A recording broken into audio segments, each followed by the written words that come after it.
We will call the City Council meeting to order at 5:02 p.m. City Clerk, may I have a roll call, please? Yes, Your Honor. Councilmember Griffith. Here. Councilmember Kaji. Here. Councilmember Kalani. Present. Councilmember Lewis. Present. Councilmember Matucci. Here. Councilmember Sheikh. Present. Mayor Chen. Present. The council will now recess to closed session to confer with the city manager and city attorney on agenda matters listed under 14A, Conference with Labor Negotiator, 14B, Conference with Legal Counsel, Existing Litigation, and 14C, Conference with Legal Counsel, Anticipated Litigation. A closed session on these matters is authorized by California Government Code 54957.6, 54956.9D1, and 54956.9D2. Thank you.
Good evening. We've been in closed session.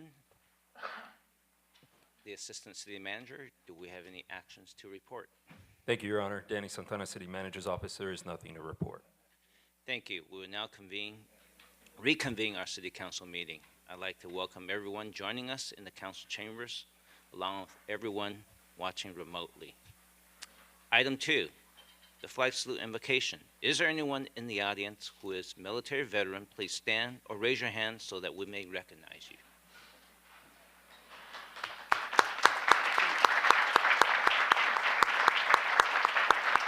Thank you. Please remain standing. Councilman Matucci will lead us in the flag salute, and Councilman Sheikh will lead us in the invocation. Please join me in saluting our flag. Ready, begin. I pledge allegiance to the flag of the United States of America, and to the republic for which it stands, one nation, under God, indivisible, with liberty and justice for all. In the name of God, the gracious, the merciful. Praise be to God, Lord of the world, the most gracious, the most merciful, Master of the day of judgment. It is you we worship, and upon you we call for help. Guide us to the straight path, the path of those you have blessed, not of those against whom there is anger, nor of those who are misguided. O Lord, thank you for the opportunity. We thank each and everyone who is present here today and all those who are watching. Almighty Lord, guide us to respect each and every single soul on earth. Guide us to be compassionate for every life on earth. Bestow upon us your mercy so we remain united and humble. Shower your mercy on us so the decisions we make today give benefits to the humanity in the years to come. Amen.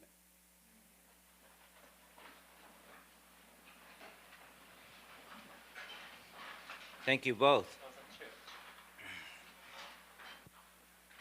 We're now moving on to item 3. I'll take a motion to waive further reading of resolutions and ordinances after number and title. Motion to waive further readings. Second. Start voting, please. Your Honor, that motion carried unanimously.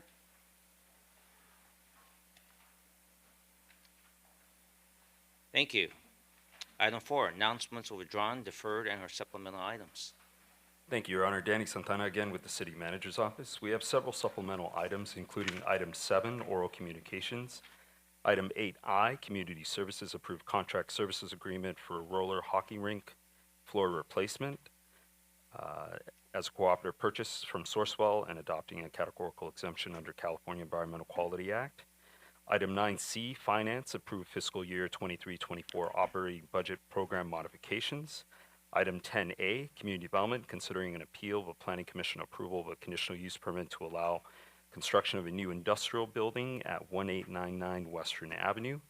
And item 10B, finance and general services, conducting a public hearing on airport landing fees, adopting an ordinance, amending the Torrance Municipal Code, and adopting a resolution establishing landing fee rate and approved ordinance summary. Your Honor, we also have 2 deferred items, one of which is that last item I just referenced, item 10B, finance and general services, conducting public hearing on airport landing fees. Unfortunately, we will need to continue this item until November 28th in order to provide proper noticing. In addition to item 6C, proclamation honoring Craig Leach upon his retirement from Torrance Memorial Medical Center. We will be, at his request, deferring this matter until December 12th. Staff is available for any questions. Thank you very much, and I'm going to repeat a couple of items. If those of you are here to witness honoring Craig Leach, we'll be coming back on December 12th. And for those of you who did not hear clearly, item 10B, the public hearing on discussion of airport landing fees, will be deferred to November 28th. I just want to make sure those in the audience heard it so that you don't stay here all night and find out that we will not be addressing that item tonight. Once again, 10B, the landing fees, is going to be November 28th.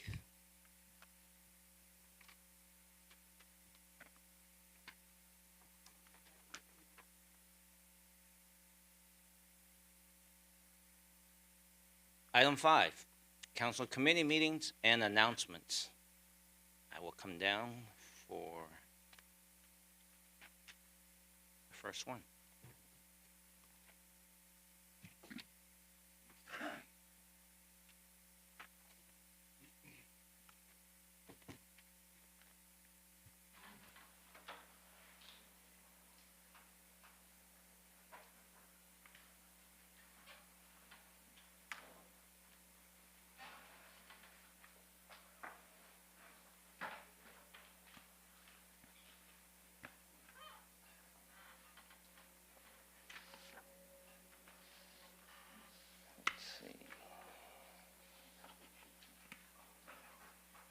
Tonight, I'd like to highlight the City of Torrance Art Museum, also referred to as TAM. Led by Torrance Art Museum Director Max Purnell, TAM offers the community a variety of contemporary art, all free to the public. At the end of October, TAM presented the world's largest international exhibition of artist-run spaces, making our city of Torrance the United States host of the 5th and now the largest exhibition of its kind. Thanks to the Torrance Refining Company, committed to Torrance community and to the arts, TAM was able to present this exhibition, including artists who arrived in our city from all over the world to participate. This generous donation made it possible for this successful exhibition at Del Amo Crossings and will cover the expenses incurred while mounting Trist. In support of TAM, the Torrance Refining Company, LLC, would like to present the city with a $10,000 check. The city accepts this generous donation and recognizes the value of partnerships with organizations like the Torrance Refining Company and the continued support of our community. I'd like to invite our Cultural Services Manager, Monica Hart, and Alexandra Lakatos of the Torrance Refining Company, LLC, to join me at the podium for the presentation of the check and the photo opportunity.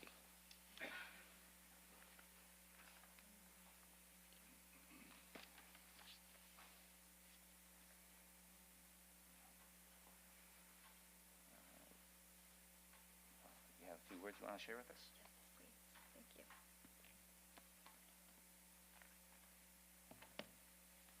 Good evening, Honorable Mayor, council members, city staff, and Torrance neighbors. My name is Alexandra Lakatos. I'm the Community Relations Senior Specialist at the Torrance Refining Company. I'm pleased to be here tonight representing my colleagues at the Torrance Refinery, and we're pleased to have the opportunity to partner with the Torrance Art Museum this year as a proud sponsor of the Trist and Nomad 2 exhibition, supporting local artists and bringing international acclaim to our city. The Torrance Refinery has a long history of supporting various aspects of culture, science, education, and arts in the city. And as a community partner, we enjoy supporting these experiences for our neighbors and for our diverse workforce and their families who live in Torrance. We would also like to acknowledge Debbie Hayes from Discover Torrance for bringing this opportunity to our attention. Thank you for your acknowledgement of our commitment to the arts, culture, and to our neighbors in the city of Torrance. Thank you.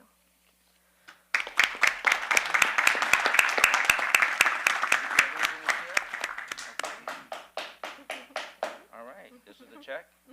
Okay, why don't you stand in the middle? We'll pretend this is a big check. And it is a big check. We thank you.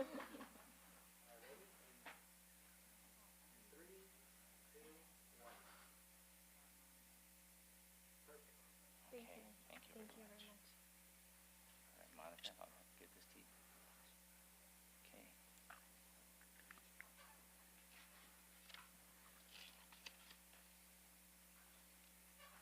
I will come back up.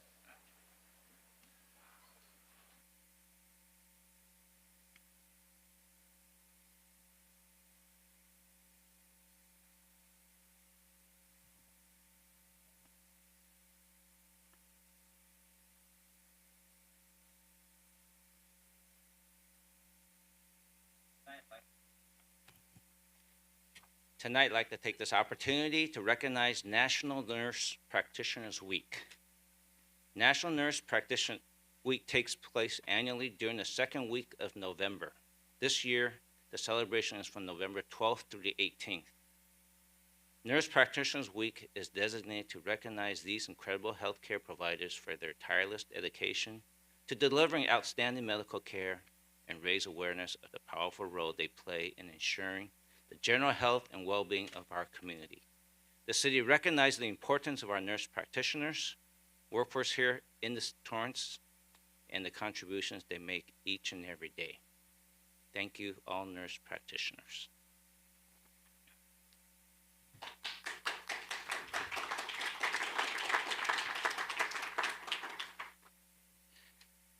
Councilman Tucci, I believe you have something. Go ahead. Thank you, Mayor. With the concurrence of my colleagues, I'd like to ask staff to explore feasibility, security concerns, and cost to install a webcam in the city of Torrance as another opportunity to promote the city in a visual medium and showcase our year-round beautiful weather and location within the Los Angeles County. This is not a new concept, as many cities in the region and around the world have webcams to showcase their beautiful city, including Hermosa Beach, Santa Monica, Huntington Beach, Orange, San Diego, and San Francisco, just to name a few. Two locations staff may consider, but are not limited to, are Torrance Beach and Rocket Ship Park, where you would get views of the ocean or the city. Do I have concurrence? I see 7-0. Also have one more, Mayor, if I may. Go ahead. With concurrence of my fellow council members, I'm requesting that staff bring back an agenda item to consider the removal of Commissioner Adelsman from the Civil Service Commission. I see 1, 2, 3. 3 thumbs up. You do not have concurrence. All right, thank you.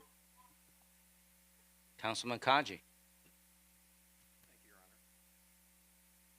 During the fiscal year ending June 2015 through June 2020, the city's expenditures exceeded revenues, resulting in a reduction of the city's available reserves to $581,000. I'd like to get council concurrence to request a third-party review of the city's finances and public records from fiscal year 2014 to 2015 through fiscal year 2021 to 2022 to identify potential weaknesses in our public disclosures in order to ensure full transparency in the annual budgeting process. Do I have council concurrence?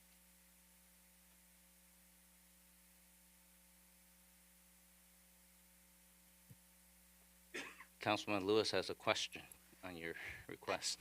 I do have a question. It's just for my understanding. Do we not have a third-party auditing firm that does that type of work for us? Councilwoman, this is Sheila Poussin, Finance Director. Yes, as part of our charter as well, is required to have a financial audit every year performed by a third party. And currently, we bring forward an item to council to present those results. Okay, so I guess I'm just a little confused of how this one would be different. I believe the councilman's request is of a different scope. Not so much a financial audit of the statements, but more so of public disclosures and processes, if you can correct me, Councilman Kaji. That's correct. Going back to the period being proposed, there was a significant reduction in the city's unrestricted fund reserves. And I believe that during that period, there have been questions from the public, as well as even from members of the council, as to what led to that significant depletion. Okay, thank you. So, Council, Okay, can we count the thumbs? question. So what are we trying to accomplish with this one? Just want to make sure I understand. What's your goal? Thank you. If we do a look back to find out how that occurred when our reserves dropped to below $600,000, I think by that occurring, there didn't seem to be significant transparency to the public as to what led to that significant depletion. So I'd just like to make sure, if by doing a look back and understanding clearly how the unrestricted fund reserves were reduced and depleted to that level, that there was clear that in the future there'll be clear communication to the members of the council as well as to the public, so that we'll be able to budget accordingly and not allow that to happen where we almost went in the red. So just a question. So going forward, we'll have the information available to us to look at what's being done or reduced or tapped into reserves. So we will have the ability to look into that. Am I correct, Ms. Poisson? Could you clarify the question? I guess I would answer with, correct, the council does have the ability to review the financials at any frequency they'd like.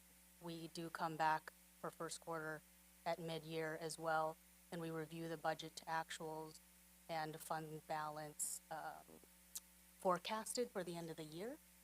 We'll also come back as well with the auditors to present their findings after they complete their audit. So anytime you touch our reserves, you will come to us. That is correct, yes. We review and we present to council the reserves at every touch point. So at first quarter, second quarter, and during our annual budget adoption process. At least right now, we do look at the existing reserves, what the current balance is, and where we expect the balance to be. Councilman Sheikh, I believe what Councilman Kaji is asking is a look back, where at one point in time in the city, when we came to roughly 581K of reserves, and we were rated number 4 from the bottom from the State Auditors Board, just to do a check of the processes and how decisions were made that led to that moment in time when we had that much reserve, and just to see if there's lessons learned or that so that we could better manage our city's finances going forward. That's my interpretation what you're looking for us to do. That is correct. I think by having a third-party objective opinion, looking at what happened over that period of time, we'll be able to ensure that for future council members and also for the public that we'll have, enough transparency so that any member can ask at any point along the way, what is our current unrestricted fund balances? Do we anticipate any significant impacts to the budget during the existing fiscal year? Because I believe that looking back, for our unrestricted fund balances to dip to that low a level, seems to me to be, there seemed to be a lack of process and disclosure. I'm not saying that anything untoward occurred during that period. However, I'd just like to make sure going forward for this council and future councils that we have enough information made readily available to the public, so there's never any question about the process or reporting. Are we ready to take a concurrence? I see Councilman Tucci has called in. Yeah, thank you, Mayor. I spoke to Councilman Kaji about this in detail as far as what exactly he was trying to look for. So I guess the best way I understood this is like it was a Hawaiian Airlines that went down straight into the ocean about a decade ago. And the problem that they found was a screw, basically a long screw that controlled the rear flaps. It's stripped. Now, the maintenance records show that they check it occasionally, but yet it's still stripped. So I think what we're trying to do in this is do a little bit more of an in-depth forensic analysis of what caused us to get to that point where our reserves went down to 581,000. And I think it's more about avoiding this to happen again in the future. At least that's how I understood it from Councilman Kaji, is to identify what signs were there maybe 2 or 3 years before this happened to where we can avoid this to happen in the future. So I think it's very disruptive to hear all these comments in the background. But anyways, it's in my opinion, it's best to have a third party come in and do it more of a forensic analysis as to what we might have done wrong in the preceding years so that we don't do this again. So, I mean, for transparency, yes, I will fully support bringing the experts have. Looks like we have a lot of folks clicked in. I just want to make sure, hopefully you're just clarifying what the request is as opposed to we're not really addressing the item tonight. We're just clarifying what the request is, okay? All right, Councilwoman Kalani. Thank you, Mayor. And I guess that's a question I have for maybe Mr. Sullivan. You know, I want to be supportive of my fellow council members and appreciate their thought processes and be trusting in their reasonings. But I have questions about this. I'm not necessarily ready to make a decision tonight because I want to understand what we're trying to accomplish better. What are my options? Even with the previous oral, I just didn't understand my options. So your option tonight would be to either give concurrence or not give concurrence, or as the other council members request clarification. It isn't a final decision. It would have to, an item would then come back to the council with either options of what kind of forensic audit to do, the cost of that forensic audit, and the number of different accounting firms that might be able to do that. So tonight would be just whether you want to proceed to having an agenda item come back from staff that analyzes the cost and scope of what Councilmember Kaji is requesting. And would it be at that time that I would say maybe I'm more acceptance of looking at something now moving forward, or my only option is looking back during this specific time period? The council can give direction. I believe the way it's proposed by Councilmember Kaji is to look back, but I think, if I'm reading it correctly, is it to look back to make corrections like to policy and procedure going forward so that doesn't happen again, if I'm correct, sir? Okay, Correct. thank you. Councilman Griffiths. Thank you. Just, I want to make it clear before I say no on concurrence on this one, I just want to explain my reason for that. Being the only member here on the council who's been here since 2014, this was a different time, a different place, a different council. We had a different city manager. We had a different finance director. This issue has garnered great visibility in our city since this issue came forward. I think there's been enough visibility put on it that there's no need necessary to do that, and I have confidence in our staff to make sure that it won't, and that's why I'm voting no. Councilman Sheikh. Thank you, Mayor. Just for clarification purpose, do we know the estimate for this endeavor? Councilman Danny Santana, City Manager's Office, we do not. Staff would have to define a scope, request quotes, and then come back to council for appropriation, as this is not currently a budgeted item. Right. Thank you. Okay, I am going to look for a thumbs up, thumbs down once again for Councilman Kaji's request. Let's see, 1, 2, 3, 4. 4-3, it's a pass. Thank you.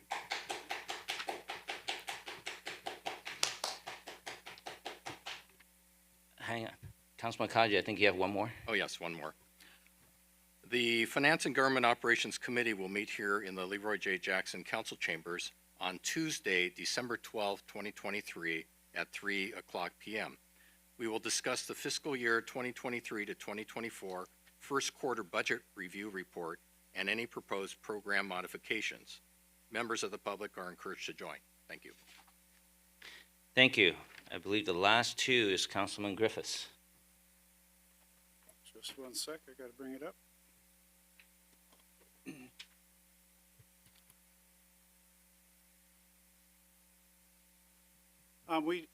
As most of you know, we just completed our 50th anniversary of our sister city relationship with Kasha with a very successful trip to Japan last month. And it's already now time to start looking forward to the 51st year. And so the Sister City Association is now looking for new student delegates to participate in our program in the summer of 2024. And so if you're an interested student in Torrance schools in between sophomore and senior, please go to the Sister City website, torrancesistercity.org, to find out information about how you can apply to participate in this wonderful cultural exchange. And at the same time, they're also looking for an adult leader who will chaperone these students to Japan in 2024. And the qualifications and the application for that are on the Sister City webpage as well, again at torrancesistercity.org. Those are two great programs, and I highly encourage anybody who's interested in finding out other things that are going on in the world besides here in the United States to get involved. It's a wonderful, wonderful experience, a 3-week trip to Japan, along with some other cultural opportunities. It's a great program, and I've witnessed it now for almost 10 years, and they do a phenomenal job. The other item that I was asked to announce is the South Bay Conservatory is presenting Sweeney Todd, the Demon Barber of Fleet Street. This is going to be performed at the James Armstrong Theater on Thursday, November 16th, Friday, November 17th, and Saturday, November 18th. And let's see, where can you get the tickets? Tickets can be found at southbayconservatory.com. Thank you very much. Thank you. Moving on to item 6, community matters. Item 6A is a resolution honoring police officer Christopher Malia upon his retirement from the city of Torrance after 26 years of service. Can we have, don't disrupt us when we're conducting our meeting. City Clerk, may I have a number and title, please?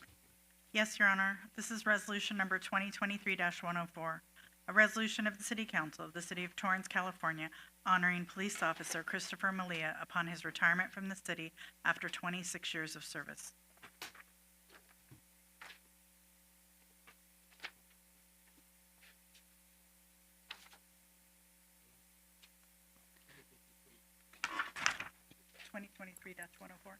I make a motion to adopt resolution 2023-104. Second. Start voting, please. Your Honor, that motion carried unanimously. Thank you. Item 6B, a resolution honoring police officer Scott Nakayama upon his retirement from the city of Torrance after 20 years of service. You're disrupting our meeting. Please stop.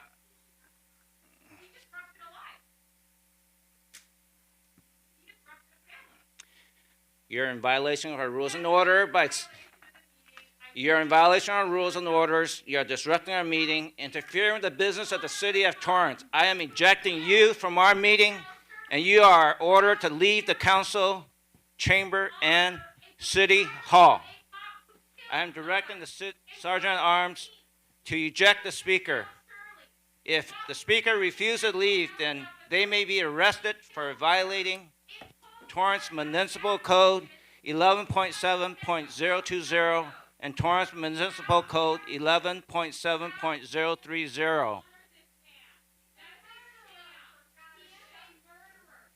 So now in addition to her, the lady in front of her is expelled from the chamber and the city hall as well. You are expelled. Please leave.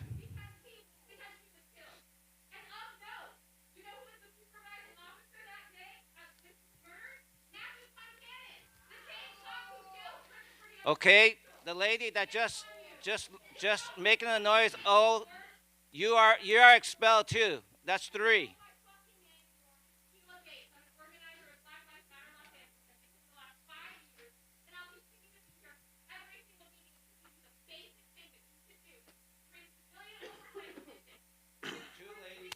The 2 ladies standing up is expelled out of the city hall, and the lady in the black sitting down, the long hair as well.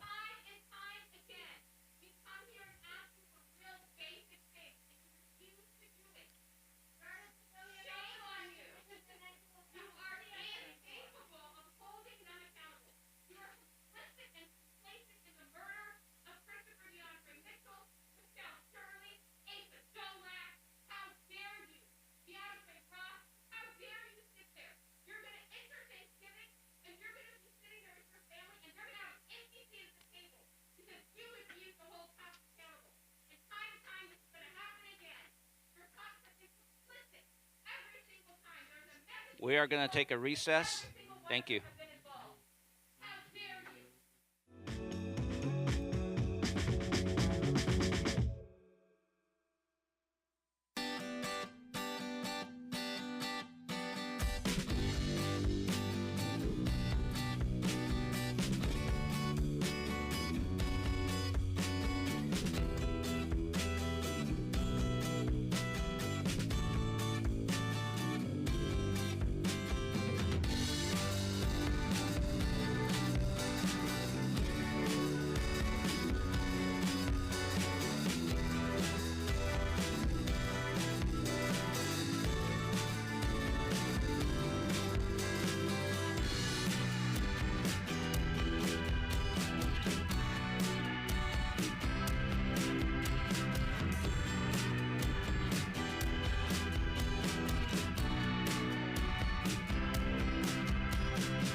It's 7:58, and we have returned from but hello, hello. It's 7:58. We have 7:59. We have returned from recess. We are back to item 6D. 6D is a proclamation declaring November 25th. Oh, I didn't finish 6B? I apologize. Item 6B is a resolution honoring police officer Scott Nakayama upon his retirement from the city of Torrance after 25 years of service. City Clerk, may we have number and title, please? Yes, Your Honor, this is resolution number 2023-105, a resolution of the City Council of the City of Torrance, California, honoring police officer Scott Nakayama upon his retirement from the city after 20 years of service. Move to adopt resolution 2023-105. Second?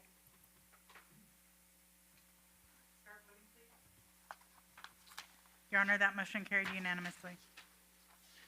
Thank you. Item 6C has been deferred to a date, December 12th, I believe, December 12th. Item 6D is a proclamation declaring November 25th as Small Business Saturday in the city of Torrance.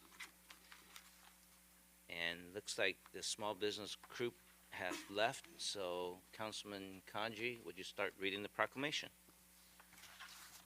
Whereas during Small Business Saturday, we celebrate our small businesses, which are the backbone of our economy and the glue of our communities that help make our nation strong. And Whereas Torrance celebrates our local small businesses and the contributions they make to our local economy and community, along with advocacy groups and public and private organizations across the country which have endorsed the Saturday after Thanksgiving as Small Business Saturday. And Whereas, for generations, small businesses across America have shaped and embodied our nation's entrepreneurial spirit and driven our economy forward. Today, more than 32 million small businesses employ almost half of America's workforce and account for almost half of our nation's gross domestic product. They create many of the goods and services Americans rely on to sustain their everyday lives and represent the heart and soul of countless communities. And Whereas, small business owners have repeatedly demonstrated resiliency and the ability to overcome challenges at every level, from economic downturns to global pandemics and beyond. And Whereas, everyday entrepreneurs work to grow small businesses, create 21st century jobs, drive innovation, and increase America's global competitiveness. When we support America's small businesses, we help our local communities preserve their unique culture and celebrate their enormous contributions to American life and prosperity. And Whereas the City of Torrance and the Torrance Area Chamber of Commerce acknowledge and support our city's valued small businesses, which create jobs, boost our local economy, and preserve our neighborhoods. Residents and community members are encouraged to shop locally and support small businesses for the benefit of our community. Now, therefore, I, George K. Chen, as Mayor of the City of Torrance, California, do hereby proclaim November 25th, 2023 as Small Business Saturday, and urge the residents of our community and communities across the country to support small businesses and merchants on Small Business Saturday and throughout the year. Signed this 14th day of November 2023.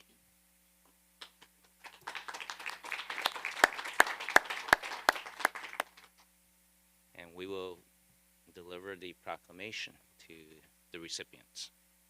Moving on to oral communications number 1. This portion of the meeting is reserved for comment on items under the consent calendar or items that are not on the agenda. Under the Ralph M. Brown Act, City Council cannot act on items raised during public comment, but may respond briefly to statements made or questions posed, request clarification, or refer the item to staff. Speakers on oral communications are limited to either oral communications number 1 or number 2, and no longer than 1 minute per speaker. Time starts when you step up to the microphone. Speakers, please turn off or leave your cell phone when you come to the microphone to speak. If presenting handout material to the council, please provide 11 copies to the city clerk before speaking. It's 8:03. City Clerk, would you start with those who submitted speaker cards? Beverly Finley,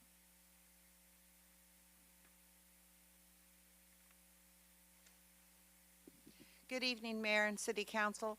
I'm coming to talk to you about this Thursday will be the general meeting of the Torrance Rosefeld Association, where we will be discussing how we decorate and how you can become a decorator and help build our beautiful float that's going to win a trophy this year, you guys. So it's at 7 o'clock in the garden room over by the Armstrong Theater. And we are encouraging high school students to come and help decorate because they can get community service hours for that as well. And it's also the night we will be electing the board for next year. So I hope to see you all there. Thank you. Thank you. Charlie Salinas,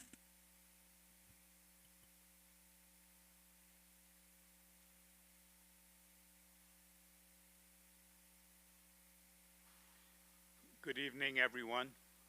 Again, I attended the Veterans Luncheon that the City of Torrance puts on. Another great success. The food was wonderful. There was plenty of it for everyone.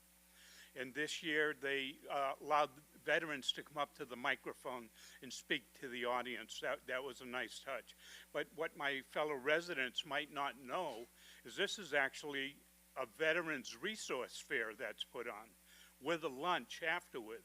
That big ballroom is full wall to wall with tables of all the people that can provide services to veterans and help with the needs of the older veterans and the younger veterans. And so I don't know how many cities in the United States would do this for us veterans, but I certainly appreciate it, and my fellow veterans appreciate it. Thank you to the council and everybody, the commission, and Torrance Bakery, thank you for the cookies.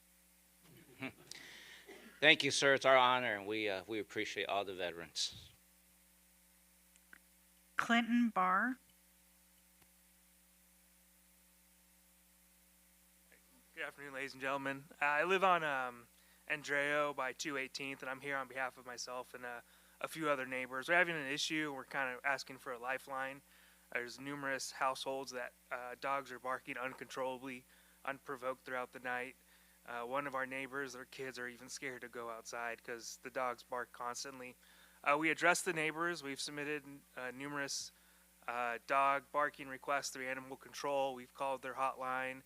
We try to go in person, and we just can't figure it out. Some requests from the council or the staff is just to help us out, look at our complaints. We would like to continue. We know there's a process, about a letter in 10 days and some litigation that can go with it, but we'd like to start the process to mitigate the dog barking in our neighborhood. That's it. Thanks. Your Honor, staff will collect the speaker's information and we'll follow up. Thank you. Thank you, sir. Connie Hayes,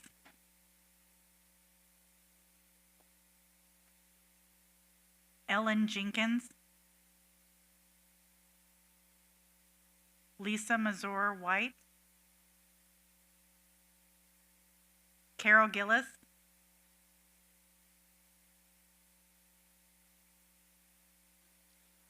Good evening, City Council and those watching us. The Torrance Theater Company is presenting Christmas is Pemberley. It's a Jane Austen 2 years later story. So it's at our little theater down in Torrance at 1316 Cabrillo. Tickets are $30. You can go online. There are still some tickets left. We want everyone to see it and get into the festivities of the season. And of course, it's going to be a little English with costumes and set design.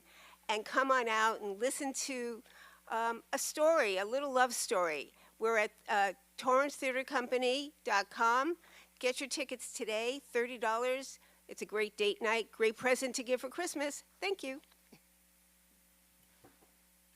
Megan Vixel, Camille Lewis, Michael Hobson, Sherry V. That's the end of the list, Your Honor. Thank you. Are there any members of the public who wish to speak during oral communications number 1? please step to the mic or speak. Yes, microphone. Yes, you're up.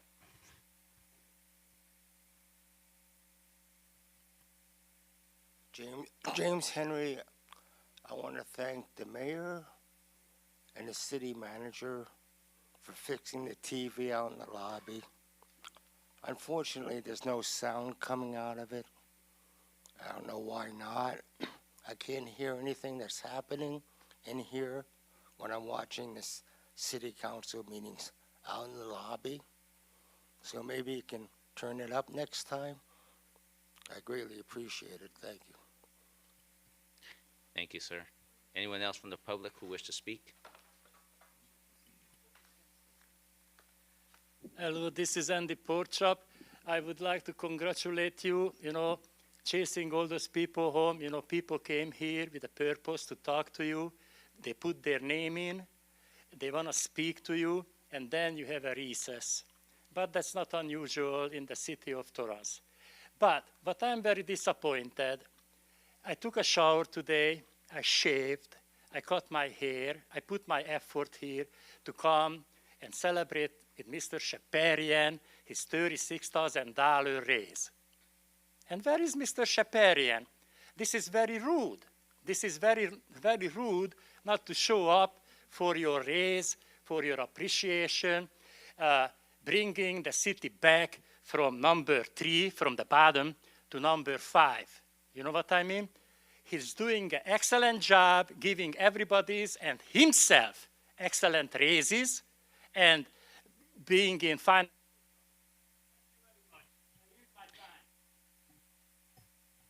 Anyone else from the public who wishes to speak? I don't see any, so we will move on to item 8 of the consent calendar. Do any members of the council wish to pull any items listed under the consent calendar?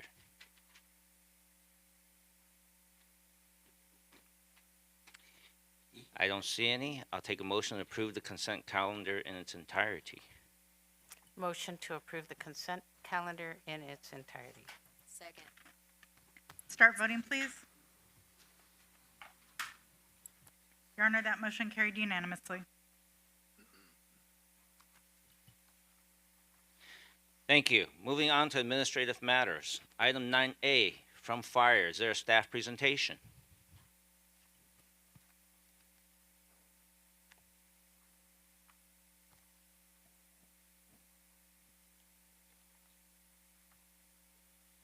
No, Your Honor.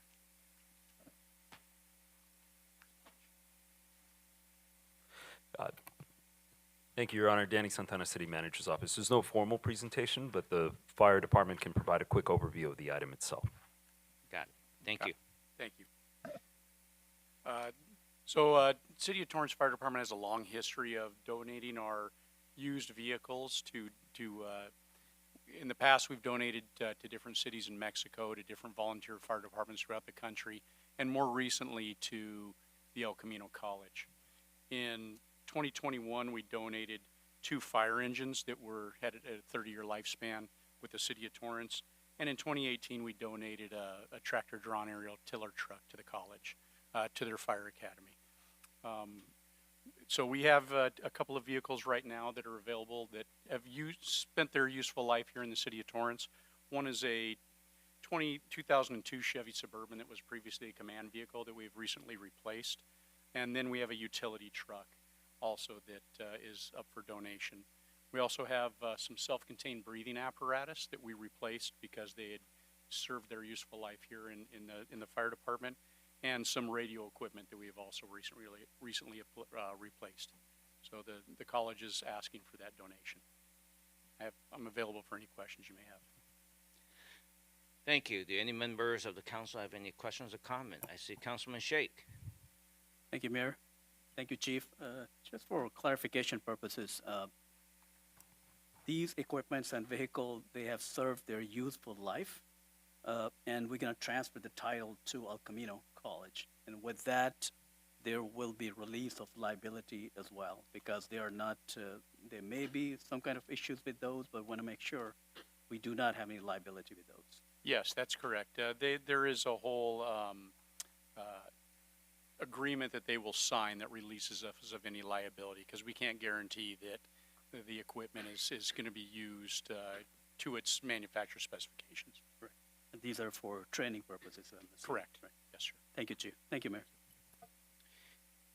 Thank you. Anyone else from the council have questions or comments? I don't see any. Any members of the public who wish to speak on this item?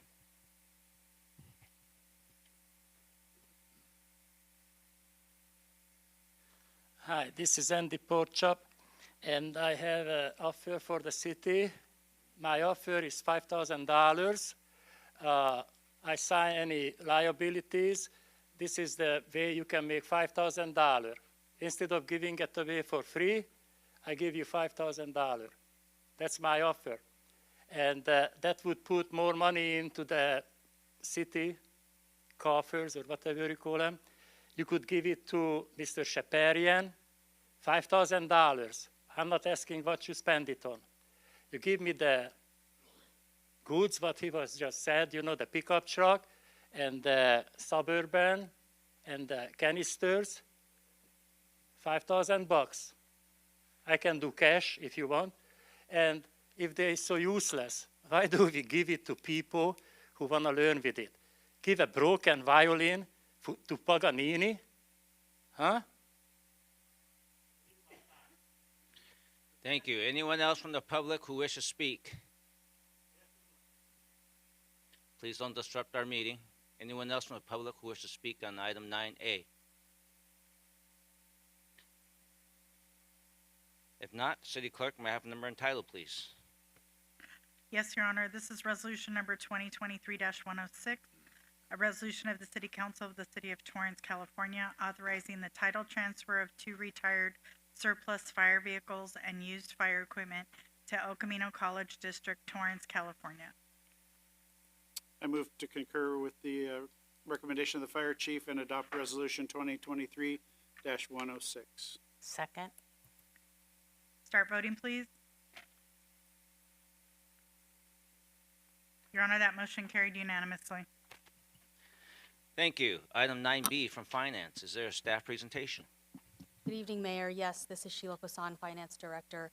Item 9B is a recommendation to adopt an ordinance amending Torrance Municipal Code Chapter 22 pertaining to uniform occupancy tax to include what's called accommodations intermediaries in the definition of those responsible for collecting and remitting uniform occupancy taxes on behalf of short-term rental operators.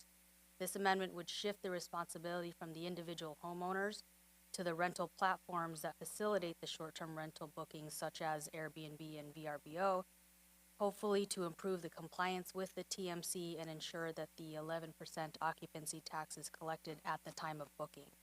Accordingly, it's recommended that City Council adopt the proposed ordinance and the ordinance summary for publication. Staff is available for questions. Thank you. Any comments or questions from the council? Councilman Shea. Thank you, Mayor. Thank you, Sheila, for the presentation. I just have a couple of clarification questions.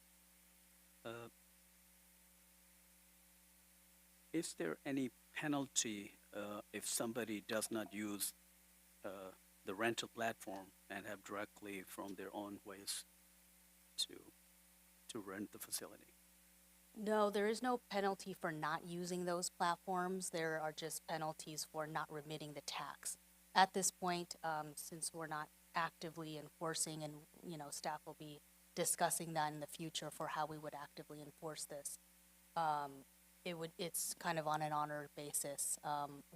Staff would be looking into potentially other companies having discovery services, so they would be going on the external platforms, maybe Booking.com, outside of Airbnb and VRBO, which we will be communicating with directly should council approve this tonight, so that their platform does collect that 11%.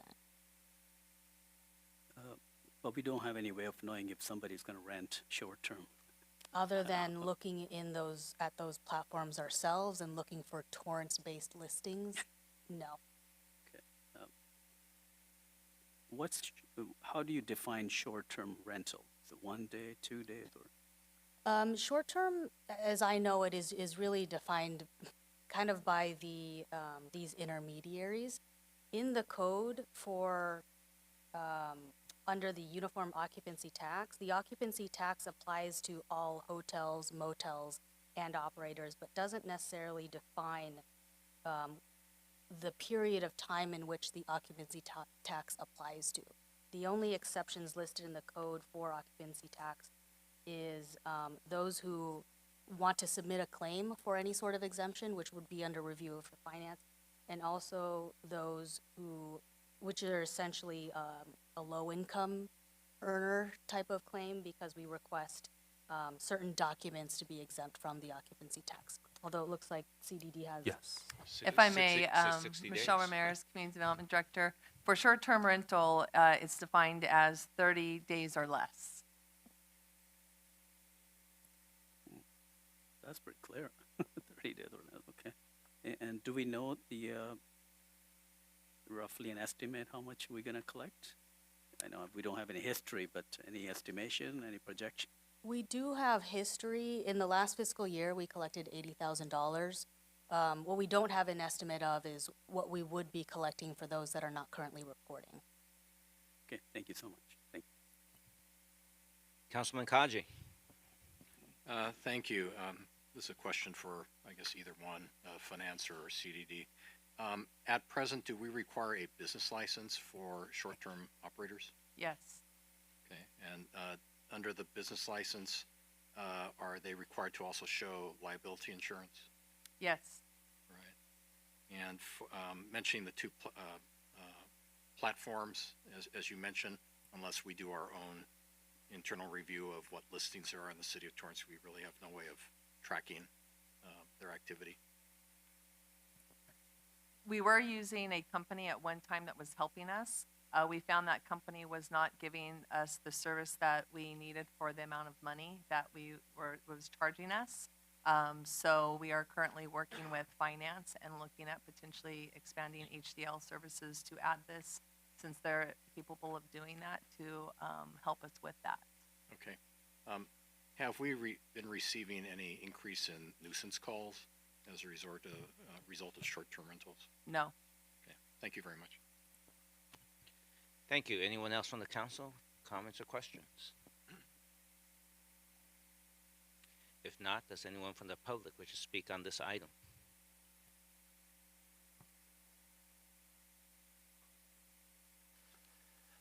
I would like to congratulate Mrs. Ramirez. She knew that, what I know, and the finance director didn't, what is a short-term rental. But, 30 days or less. But, just because you are a city financial officer or city finance director, you don't know details like this, you can still talk about it, And I'm with this thing anyway, because we need more money. We need more money. But also, if I rent a short-term rental, I don't rent a hotel. So I don't know, the hotels are paying the tax.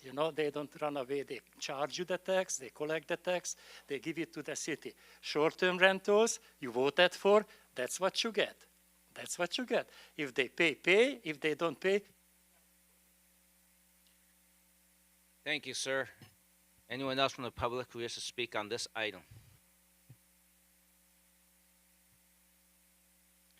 If not, I'll take a number and title, please, from the city clerk to adopt the ordinance and approve a ordinance summary. This is ordinance number 3925, an ordinance of the City Council of the City of Torrance, California, amending Division 2, Chapter 22, Article 1 and Article 2 of the Torrance Municipal Code by adding new definitions to Section 222.1.2 and a new Section 222.2.13, altering authority, rules, and regulations and definitions of uniform occupancy tax. I move to concur with the recommendation of the Finance Director and adopt an ordinance number 3925 and approve an ordinance summary for publication. I second that motion. Start voting, please. Your Honor, that motion carried unanimously. Thank you. Item 9C from Finance. Is there a staff presentation? Good evening, Mayor Sheila Poisson, once again, Finance Director and City Council members. Item 9C is a series of modifications to address needs in multiple departments. The details and the position changes I will be describing and the fiscal impact are all listed in Attachment A for reference. Bear with me as I go through and try to summarize the departmental recommendations.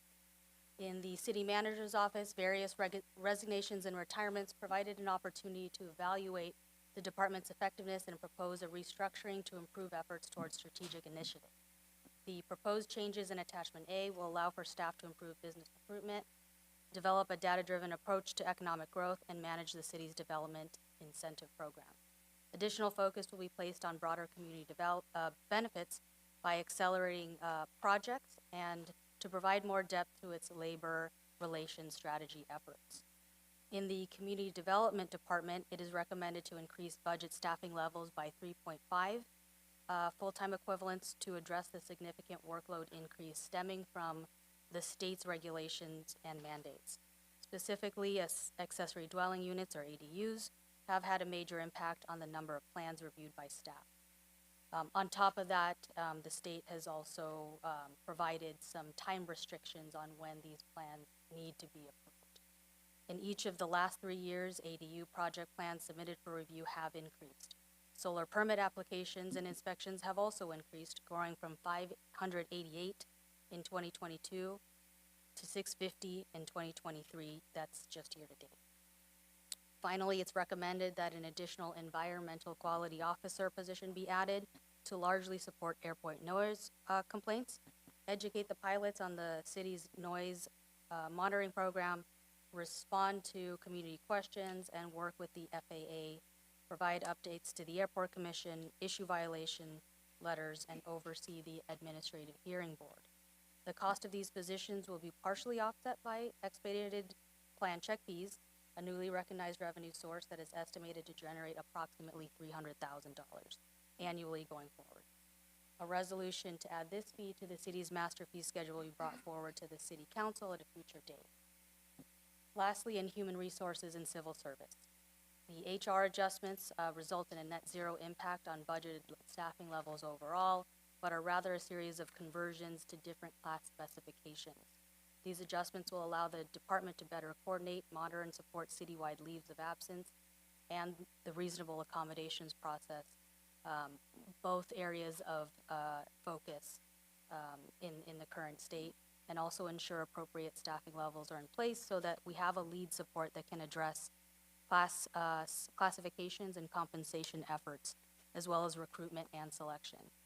The number of recruitments have grown from 123 in fiscal 21 to 369 in fiscal year 23. In civil service, it's recommended that the staff assistant position be increased from 0.8, so a part-time FTE, to a full-time 1.0 FTE to address shortfalls and additional duties that have been added to this role that requires more time. The community services adjustments are zero expenditure impact. They were brought forward in a previous AFSCME adjustment, so these adjustments are really to, I guess you should say, right size and make the adjustments that were already approved in a previous item, which is the conversion of 2 animal control officers to park rangers and deleting 3 library pages that was required to offset the cost of enhanced packages. That is the conclusion. That would conclude my presentation, and staff is available for questions. Thank you. Councilman Griffiths. Thank you, Mayor. Thank you, Ms. Poisson, for your presentation. I'd just like to always take an opportunity to point out something that staff doesn't like to point out because they're just trying to follow the rules. And we're trying to follow the rules as well, but what they don't say is that many bills are passed by the state legislature that force the cities to do things that increase our expenses and our need for additional personnel. And in the case of the Community Development Department, there has been many, many laws passed that affect the Community Development Department's ability to provide permitting and other resources that the state has changed the laws on. And this creates what we like to call an unfunded state mandate, where the state is telling us that we're required to do this, but they don't give us any money to do it. So we have to come up with the money to do it ourselves. And I think it's really important to point that out, that the state is continually putting these types of onus on our cities, not just Torrance, but every city, to pay for these additional services that we're required to provide by law, but we aren't provided any funding from the state in most cases. So I just like to point that out so people know why we're having to do that, and especially the bulk of the new hires and the expense on this item is due to that. And that's what I wanted to share. Thank you. Thank you. Anyone else from the council who wish to speak?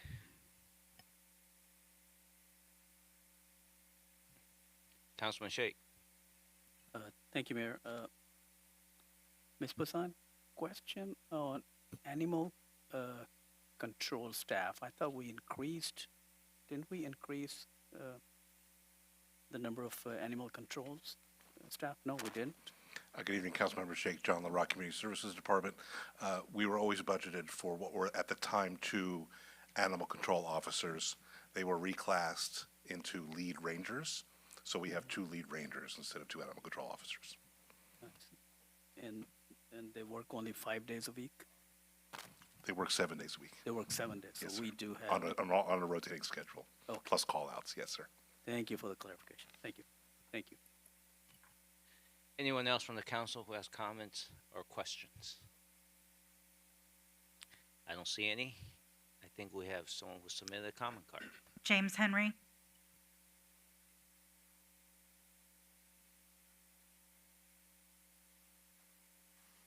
He's got a handout.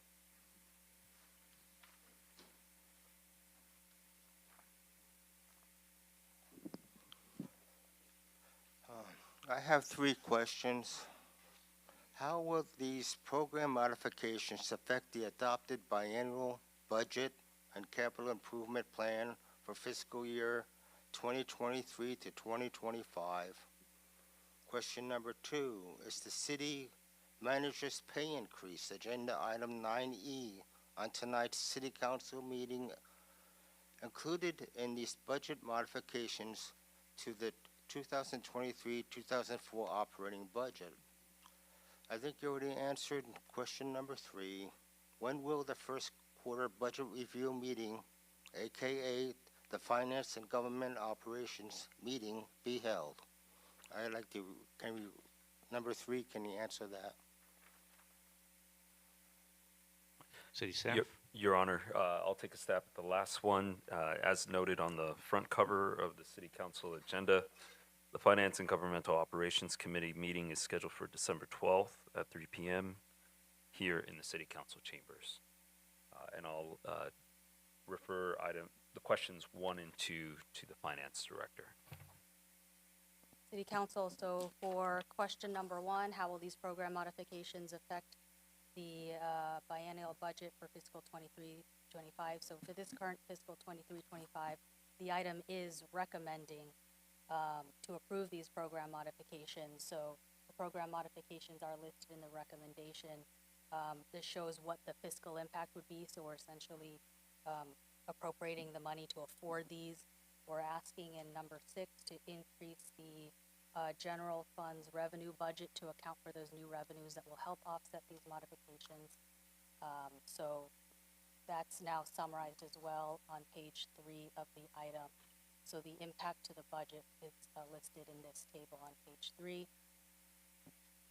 and will also be included as part of the next cycle when we come back in May. These items will also be reflected. For the second one, the city managers, this is item 9E is a completely separate item. It's not a program modification. It's a request to adopt a resolution to increase the salary. So it's not a change in the position.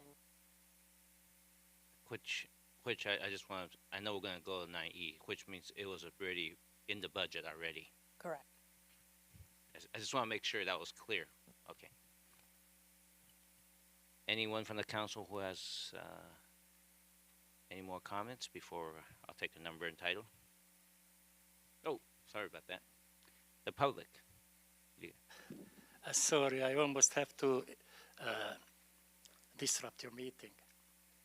Anyway, at the one page, on the first page, it says expenditure none, and then you came up expenditure none, $553,000. Great job. Just like to remind you, the city receives government funds. Government funds. Government funds you receive from the government. American government, the United States of government, a great government giving you money. You decide what you do with it most of the time. Remember, local control, how much you pay your employees, what you spend the money on. That's local control. Don't blame the government. Don't blame other people. You go out, dance, and eat with those people. Speak up to them. Thank you. Anyone else from the public who wish to speak?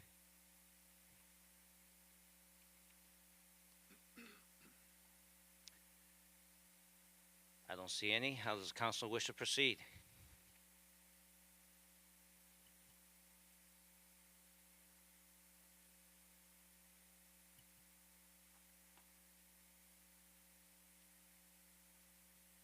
I'll take a motion to concur with the recommendations of the finance director. I'll make a motion to concur with the recommendation of the finance director, item 9C. Second. Start voting, please. Your Honor, that motion carried unanimously. Thank you. Item 9D from the city treasurer. Is there a staff presentation? There is, Your Honor. Tim Goodrich, City Treasurer. Mayor and members of the council, I come before you tonight asking for approval for an amendment to the Deferred Compensation Service Agreement and adopt a resolution approving a service agreement, annuity contracts, and letter agreement related to 457 deferred comp plans and 401 defined contribution plans for City of Torrance employees. So the good news is there is no expenditure involved in this. The cost of this is actually paid by the plan participants by a service fee. And the City Treasurer's Office is one of the parties of the Deferred Compensation Plan Committee, and we are tasked with oversight of these plans. As such, we employ the services of a consultant named BFSG, and as this contract is coming to a close, we worked with BFSG to determine the state of the marketplace, and through our work with them and their surveys, it was determined that it was very unlikely that we would be able to get better rates than what the incumbent Empower was offering.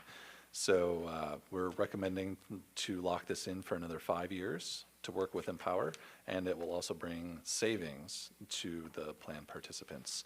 At the end of the 5 years, it is the intent to go out and do an RFP.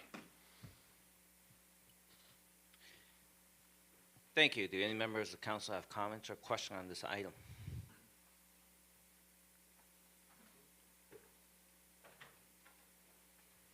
Councilman Shea. Thank you, Mayor. Thank you, Mr. Goodrich. Just one question. When are you expecting to have this, I'm referring to the recommendation number 1, that this company will provide annual record keeping and communication services. When are you expecting to have that? If I understand your question correctly, the contract is for a new term from November 14th of 2023 until November 13th of 2028. Does that answer your question?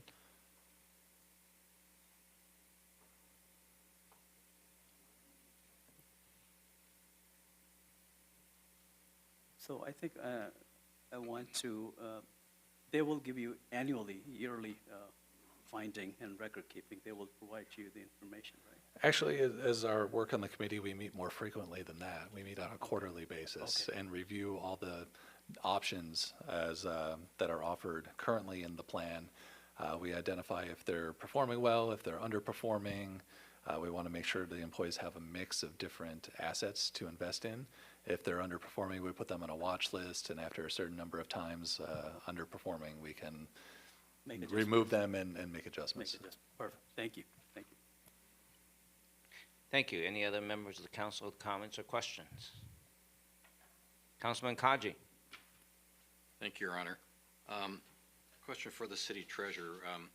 With this 457 deferred compensation plan, as you know from your time on the council, most of our employees are under the CalPERS, either Classic or what's the acronym for the other one? PEPRA program. In our experience so far with the 457 plan, how are those returns as compared to our CalPERS program? Is it apples and apples? The returns from CalPERS versus these plans here? Yes. Okay. I do not have that information, especially in regards to CalPERS in front of me, so I would have to get back to you to take a look at those returns.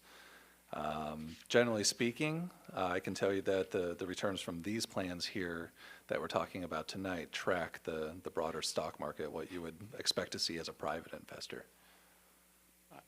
I certainly hope it's better than CalPERS, because CalPERS, well, I'll end with that. Thank you. Thank you.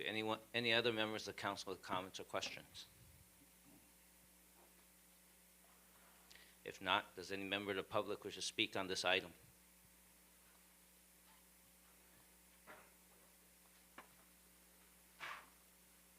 Hi, this is Borchap again. I'm very happy and pleased. Timmy Goodrich showed up to work as an elected official once in a while. You know, he was too busy with his kid, but he found the time to show up on a meeting like this. Anyway, I think this is a good thing, you know, and I don't know if I read it right. He's saving us $12,000, and that can be added up to RM Shaparian.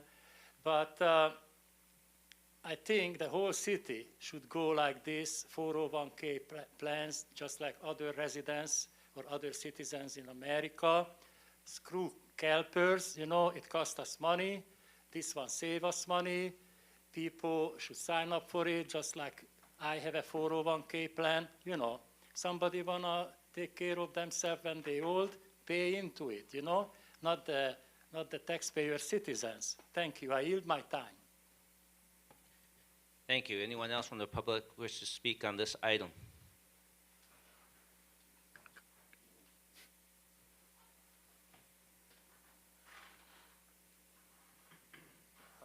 James Henry, I'm not sure this is an intelligent question, but I want to ask it. A 401k plan, does the city get any monetary benefit from a 401k plan from any government agency?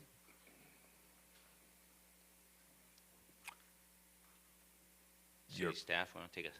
Your Honor, Danny Santana, City Manager's Office. The City of Torrance does not participate in a 401k plan.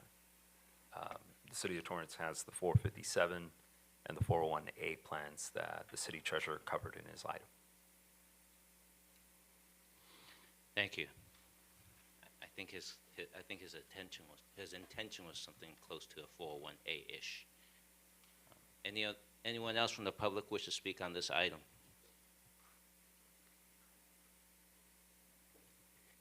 If not, City Clerk, may we have number and title, please?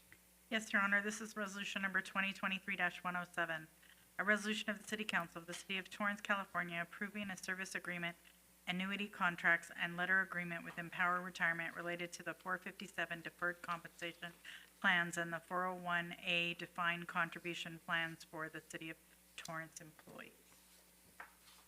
Move to adopt resolution 2023-107. Second. Start voting, please.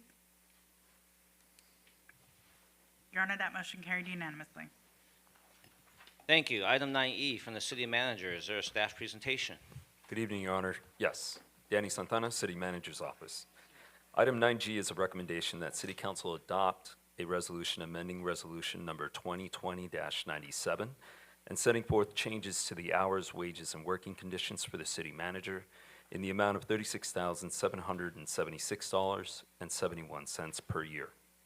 In August 2022, the City Council added a provision to the City Manager's pay resolution that authorizes the City Council to evaluate the City Manager annually, and at the discretion of the City Council, the City Manager's pay may be adjusted up to 5% above a subordinate's maximum pay range. The City Council has recently completed their evaluation of the City Manager in October of this year, and the City Manager's pay is currently 4.3% lower than one of his subordinates. At the conclusion of the City Council's recent evaluation of the City Manager, City Council directed staff to bring forward this item. In compliance with Government Code 54953C3, should the Council adopt the associated resolution, the City Manager's compensation would be increased by 9.3%, which would bring him within 5% or above 5% of his subordinate and results in a total monthly salary of $27,336.75. Thank you, and staff is available for any questions. Thank you. Any members of the council have comments or questions?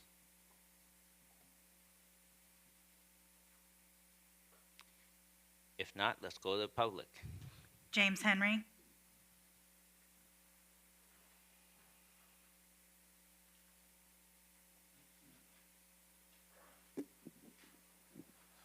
I have two questions.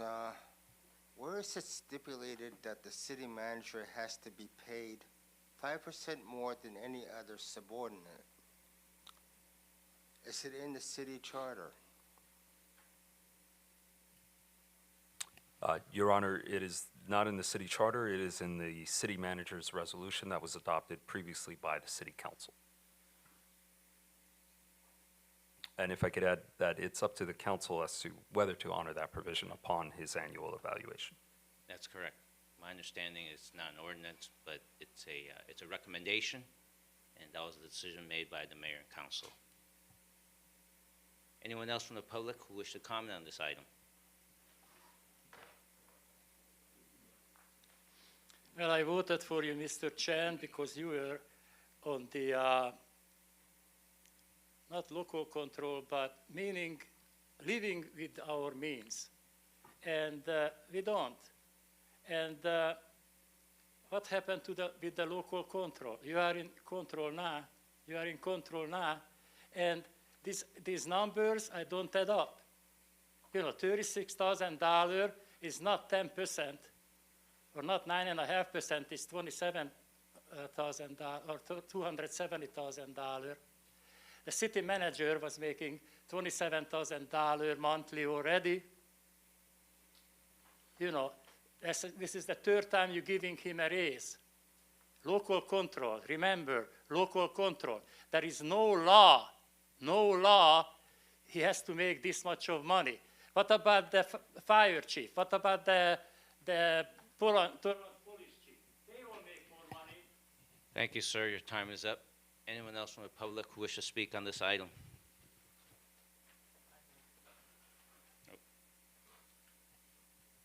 Okay, I don't see any. I'll come back to the council. Councilwoman Kalani. Thank you, Mayor. I just want to make a comment that our city manager is a very highly respected and highly educated person in this industry. He's managing a $430+ million budget a year. He's taking care of 147,000 residents in our city. He's responsible for the success of over 1,500 employees. He works 24 hours a day, available every day of the week, every day of the year. And we recently did a evaluation where he is doing a good job. I'll be in support of this. Thank you. Thank you. Councilman Sheikh. Thank you, Mayor. I'd like to also take this opportunity and thank Mr. Chaparian for doing a great job. He's a very hardworking individual. He's very dedicated to the city, and that is what matters the most to me. He's very devoted to our city. He is very open-minded. He has done a great job.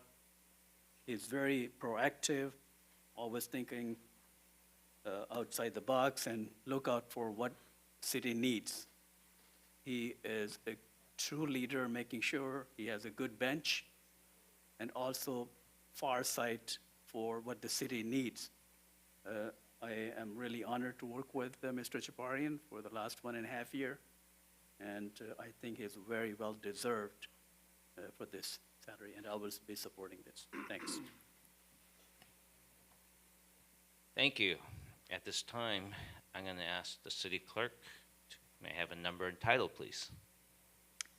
Your Honor, this is resolution number 2023-108, a resolution of the City Council of the City of Torrance, California, amending resolution number 2020-97, setting forth changes regarding the hours, wages, and working conditions for city manager effective November 5th, 2023. Motion to concur with the recommendation and adopt resolution number 2023-108. Second. Start voting, please. Your Honor, that motion carries with Councilmember Kaji voting no.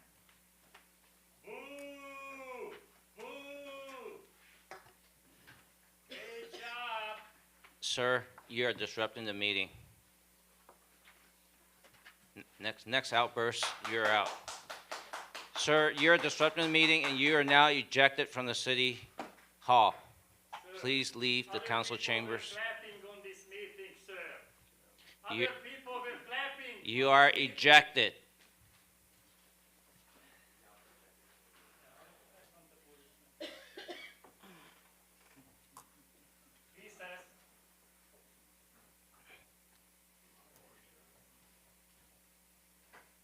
The gentleman in black, you're in violation of our rules of order. You're disrupting our meeting, and you're ejected from the meeting.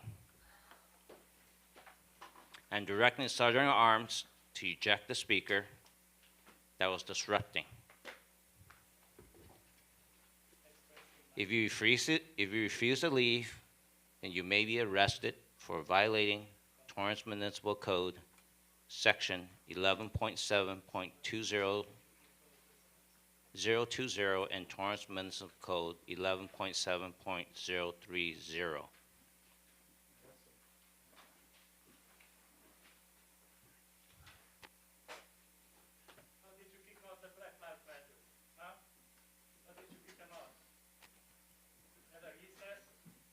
I'm addressing you, leave.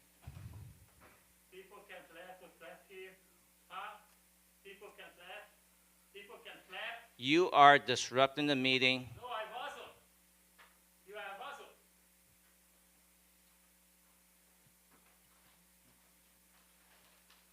Good thing you took up to the Black Lives Matter. Huh? It's not recess now. It's not recess. What did the Black Lives Matter get? Huh? $7.8 million. Is that what they got? Huh? You're not disclosing that, huh? $7.8 million for Black Lives Matter, huh?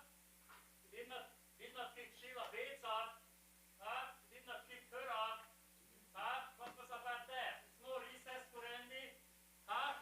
Big Chan, you're a motherfucker. You're a motherfucker. Yeah, what's your language? Picking on the citizens because they clap, because they clap, because they laugh, because they have emotions. Motherfucker, fuck you. Fuck you, Chan. I'm going. Please close the door.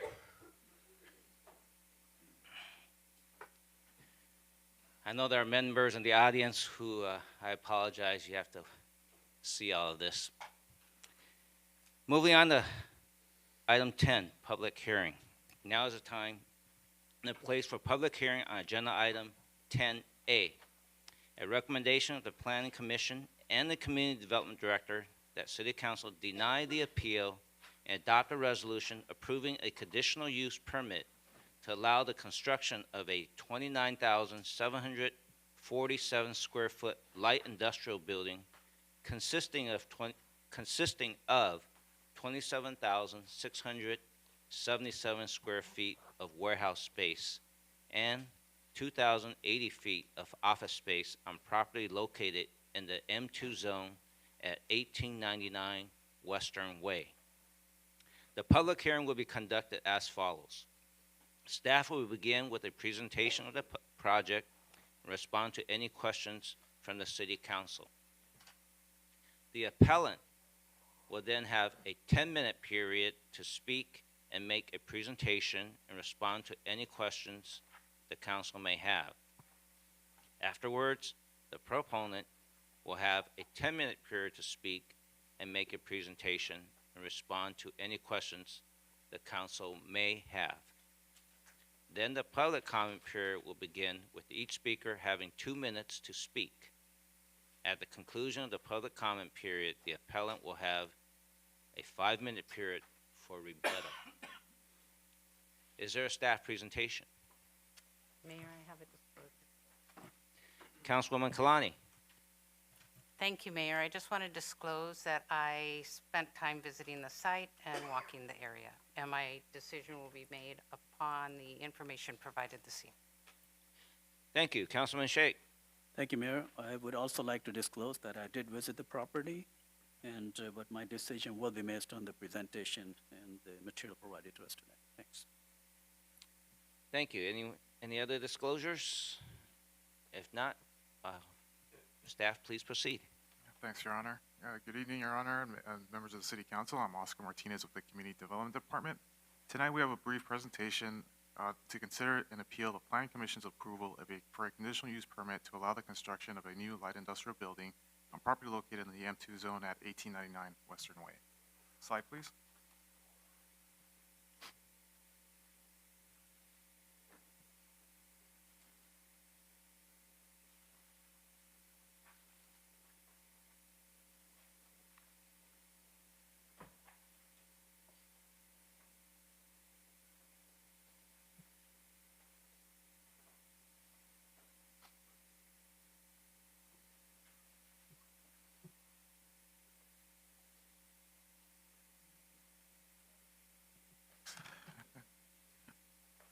This presentation will provide a brief overview of the project that includes the location and zoning, site plan and elevations, site photos, and will conclude with a recommendation to the City Council.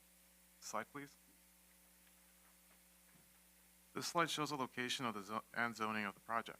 The project site, which is highlighted in the yellow color, is situated on an irregular shaped parcel measuring 171,944 square feet. The project site is oriented toward the east on the west side of Western Avenue, with nearby industrial buildings surrounding the project site. All properties shown on this slide consist of industrial buildings located in the M2 zone heavy manufacturing district. Slide, please. This slide represents the site plan. The property consists of one light industrial building and related office area. The building is designed to sit towards the front of the property, with the building screening the truck loading and parking field towards the rear. The building provides a minimum of 7-foot 8-inch setback along Western Way, but it increases due to the radius of the curve. The building measures 29,747 square feet of floor area, which results in a 0.17 FAR within the allowable 0.6 FAR allowed in the business park designation. Slide, please. This slide represents the front elevation of the building from when viewed along Western Way. The proposed building measures 42 feet in height within the allowable height limit for the M2 zone. For reference, the existing building measures approximately 63 feet in height. The design of the concrete tilt-up building establishes the office area as focal point and features large windows with varying heights and colors that break up massing of the building. The facades features varying colors throughout the walls and glazing. Slide, please. This represents the rear elevation of the building. The rear will provide 11 loading docks, 3 doors, and 2 roll-up doors. Slide, please. This slide represents the north elevation of the building, featuring the truck driver's entrance at the center and the office area to the left. Slide, please. This slide represents the south elevation of the building. Slide, please. This is a photo looking towards the building to the west along Western Way. As previously mentioned, the building measures approximately 63 feet in height. Slide, please. This was taken along Western Way looking towards east, out towards Western Avenue. Slide, please. In closing remarks, staff has reviewed the information provided by the appellant, as well as previous entitlements and documents for the project area. Staff could not locate supporting evidence of a lot line adjustment to allow for the additional parking spaces for the northerly properties. As such, the recommendation of the Planning Commission and the Community Development Director is that the City Council deny the appeal and adopt a resolution approving the project. That concludes staff's presentation and is available for any questions. Thank you. Thank you. Does the council have any question for staff at this time?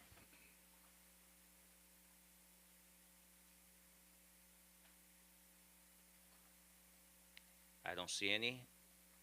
And at this time, then now the appellant will have a 10-minute period, up to 10-minute period to speak. Do we have the appellant here?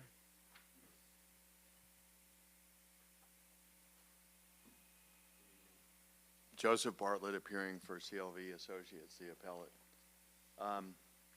My client was granted an easement to 13 parking spaces located on this property in 2003. We have been using those spaces for the 20-year period of time openly and notoriously, and have a prescriptive easement, if nothing else, to those parking spaces. They're essential to our business. They were submitted to the City of Torrance in connection with getting our conditional use permit, and we are entitled to them. The title company has advised us that the owner of the property at the time the easement was granted signed the easement, but we have not been able to locate that document. An easement was attempted to be granted on this property, and at this point, we do not know if we have the owner, the correct signature on that.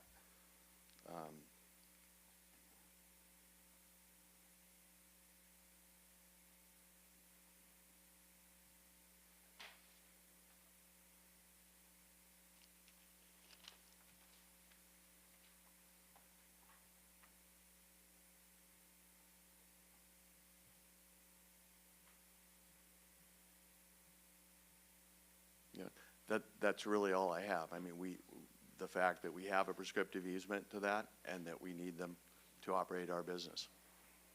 Thank you. Thank you.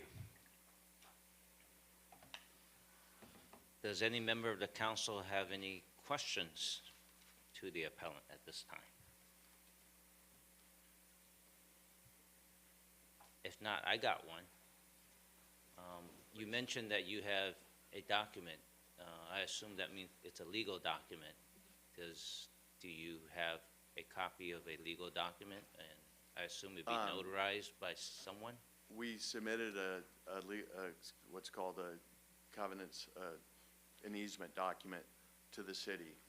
We do not have a document at this time signed by the grantor of the owner of the property at the time the easement was granted. Okay. So that puts us in a difficult situation. I see some body language. Does staff any comment right now? Or? Danny Santana, City Manager's Office. Staff has no comment at this time. We would recommend council take public inquiry, and then we would be happy to answer any questions. Understand. That was just my question. I just want to make sure that it sounds like there's a well, just to clarify, if I may, at the time we purchased the property, we were granted an easement to those parking spaces. It's not clear at this point in time whether that easement was granted by the correct owner of the property. Okay.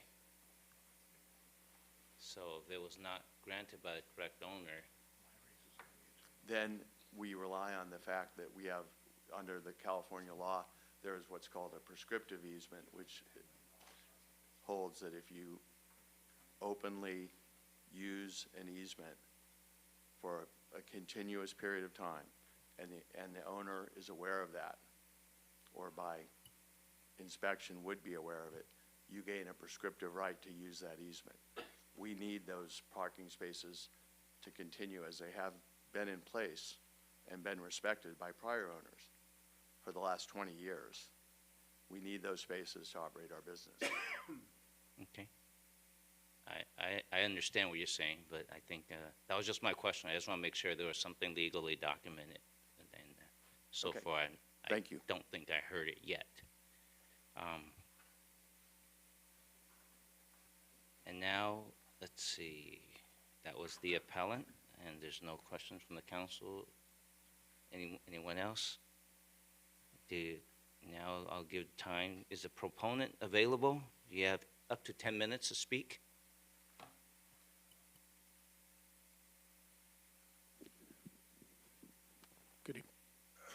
Good evening, Mayor Chen, members of council. I'm Perry Hariri, one of the owners of 1899 Western Way. Thank you for listening to this. We worked for over a year with staff and Mr. Martinez to get a project that I think will yield a very positive economic impact for the city. We're very proud of this project. The Planning Commission approved this unanimously. The staff researched the appellant's claim, couldn't find any documentation. We also have a title policy that doesn't have any easements on it. They originally proposed a option to purchase those spaces. That option was never exercised, and so they never purchased those. This was an option granted by the prior owner. You know, this has put you in an uncomfortable position. The claim they're making is a private property title law matter. This is not really within the jurisdiction of this council. This council's jurisdictions for land use matters. I don't think, we would love to discuss the merits and argue over title law with you, and I think you would find it in our favor. I'd be more than happy to do that here. But unfortunately, I don't think the decision you make would be binding on anybody. So we would love it if it were, because it would be a very easy case to prove. But all we're asking is that you listen to the staff's recommendation and the Planning Commission's approval and deny the appeal and adopt the resolutions. Again, as far if you want to talk about the merits, there's really nothing on title. The owner that granted the easement was not the owner of the property at the time that the easement was granted. So it's not valid. We've submitted legal opinions from our lawyer, 2 lawyers. Our title policy is clean, has no easements. This is a meritless claim. Thank you very much. At this moment, sir, are the appellant parking at any of those 13 No. parking spaces? No, they're not. Okay. Thank you. Anyone else from the council have questions for the proponent?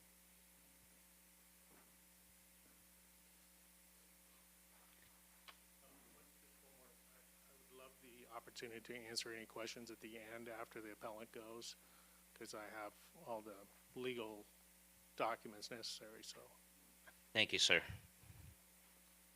Since you have not used up all your 10 minutes, I'm gonna give the council additional opportunity to ask questions to the proponent.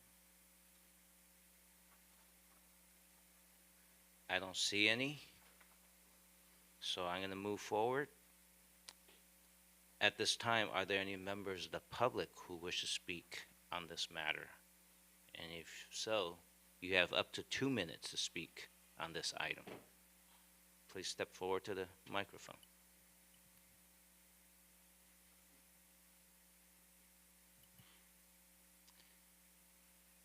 I don't see any either.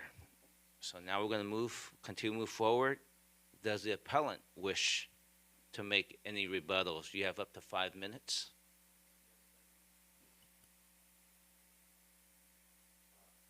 I want to clarify that the parking spots were used until approximately September 20th, when they were chained off by the current owner. September 20th or September? Okay, September 2023. Okay. Anything else you want to share with us? No, thank you. Okay.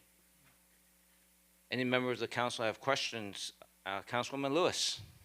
Thank you. My question is for the appellant. Appellant, maybe you could just, stay at the microphone Okay. for a bit? Okay. Thank My you. back's a little, but okay. No problem. What parking arrangements do you have now where you're Where's the parking? Is it on the street? No, we have other parking available. I don't know the exact number of spaces. My client can answer that, I think. Yeah, there were 33 spaces that were provided for the building through the easement when we purchased them in 2003, and now it'll take 13 away from that. So we've had to move stuff. We sometimes will load containers. It's a moving dock. It's a warehouse. Our tenant uses it for trailers, 53-foot trailers can come. So you're using the space. So you're using the parking spaces for To- basically for- temporary? Well, we use it for parking as well. We have assigned employees that are not our employees, our tenants' employees are assigned to park there. But yeah, so they're being used. If you do a Google map of it, you'll see that it's almost full sometimes. An aerial And view guide. What alternative have you been using since September? We've just been parking in other people's spaces. So in the CCNRs, you're assigned exclusive rights to parking certain spaces. So we've just been using other people's spaces until they tell us to move. So this is, you've asked them to park there, and your employees will move their cars when they're asked by the other businesses? That's Or correct. have you made an arrangement for, No, to use two parking spaces here? The former, we've just sold them park where you have to because we don't have the 16 spaces. And 13 belong to us, 3 belong to another tenant. Okay, so you're losing 13. We're losing 13 of the 16. So you'll only have 3 remaining. No. So we were given through the CCNRs, you'll see that we have, I think, 33 spaces given to that building. And there was a total of 169 spaces given to the entire 6 buildings at the time of development. And in fact, the certificates of occupancy required that number. So that's how they got the 169, including the 16. But when the CCNRs are built out, we are given a map, and this is where you park based on your building location. And they're numbered, or lettered, actually. If I could just clarify, of the 16 spaces that are on the appellee's property, 13 have been assigned to us, 3 have been assigned to someone else. Yeah, it's a 70-foot by 74-foot area that it's got fencing, we've got irrigation there, we've got light poles, been there since 2003, so we have electrical, we have irrigation, landscape. So it's not like it's like someone else's parking lot. So if you've gone to the location, you can see it's clearly marked off that it belongs to a different piece of property. Okay, thank you. You bet. Councilman Matucci. Thank you, Mayor. Thank you, for obviously for being a business here in Torrance, and I understand that parking is very valuable to any business, so I understand your frustration. But these are separate parcels, okay? So, where I find it a little bit hard to, I guess, digest is the fact that there is no documentation showing that there was an easement. And if it was recorded, it would have shown up, I would imagine. Well, I think you'll find that there is an easement recorded against 1899, but it apparently wasn't done correctly. It's got someone else's signature on it, which we, as buyers, would have never recognized that this isn't kosher. I understand. 23 years we've had it, and we've used it. There was a point where the Western Federal Credit Union came and said, hey, I think that's our parking, and we showed them our CCNRs, and they walked away. That's fine. So it's not like an unknown thing. We didn't have any, but again, it puts us in a difficult position. I'm sure 1899 as well. We're coming up here not being to try to do anything nefarious to anybody. We're just going, hey, this is pretty odd that after 20 years, someone's going to say, we're going to develop over your parking spaces, so. Yeah, and Thank you. I do real estate for a living, and I understand the easement by prescription argument. There has to be very specific circumstances. I don't, I'm not an expert in prescriptive easements, but I do know the basics of it. I understand your argument, and it almost feels like it's more of a Hail Mary argument. I'm not trying to be ugly in any way, but one of my concerns, I guess, is you mentioned the CUP, right? It was a part of your conditional use permit, this parking, this 13 spots? Well, Is that- I think it's called a certificate of occupancy. Okay. So, yeah, these are certificates that the city has, and we found them in the city saying, hey, you had to have this. One of our neighboring buildings there, he also described it to me that he had to like buy extra parking space from the developer just so he can develop his building the way he wanted to, so. Got you. Okay, so I guess my question to you was did the city ever approach you and say that if you lose these 13 spots, your conditional use permit or your certificate of occupancy will be in jeopardy? No, it's a great question though, because, we rely on the government to go protect the citizens like, hey, you've got this permit, you're good here, and now you're not good after 20 years, so it's kind of, that's a great question. Yeah, I don't know, maybe if staff can interject on that, because that is a concern. Your Honor, Councilwoman Matucci, no, it would not violate their CUP. Their operation does not trigger the conditional use permit. When the original parcel was developed, there was a conditional use permit to allow the development of the northerly parcel with the industrial buildings and to be developed as condominium style ownership as well.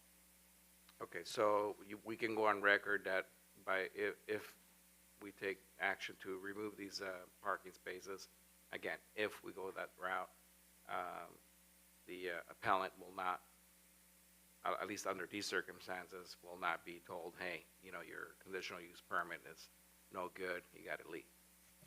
No, that's correct, Councilman Matucci.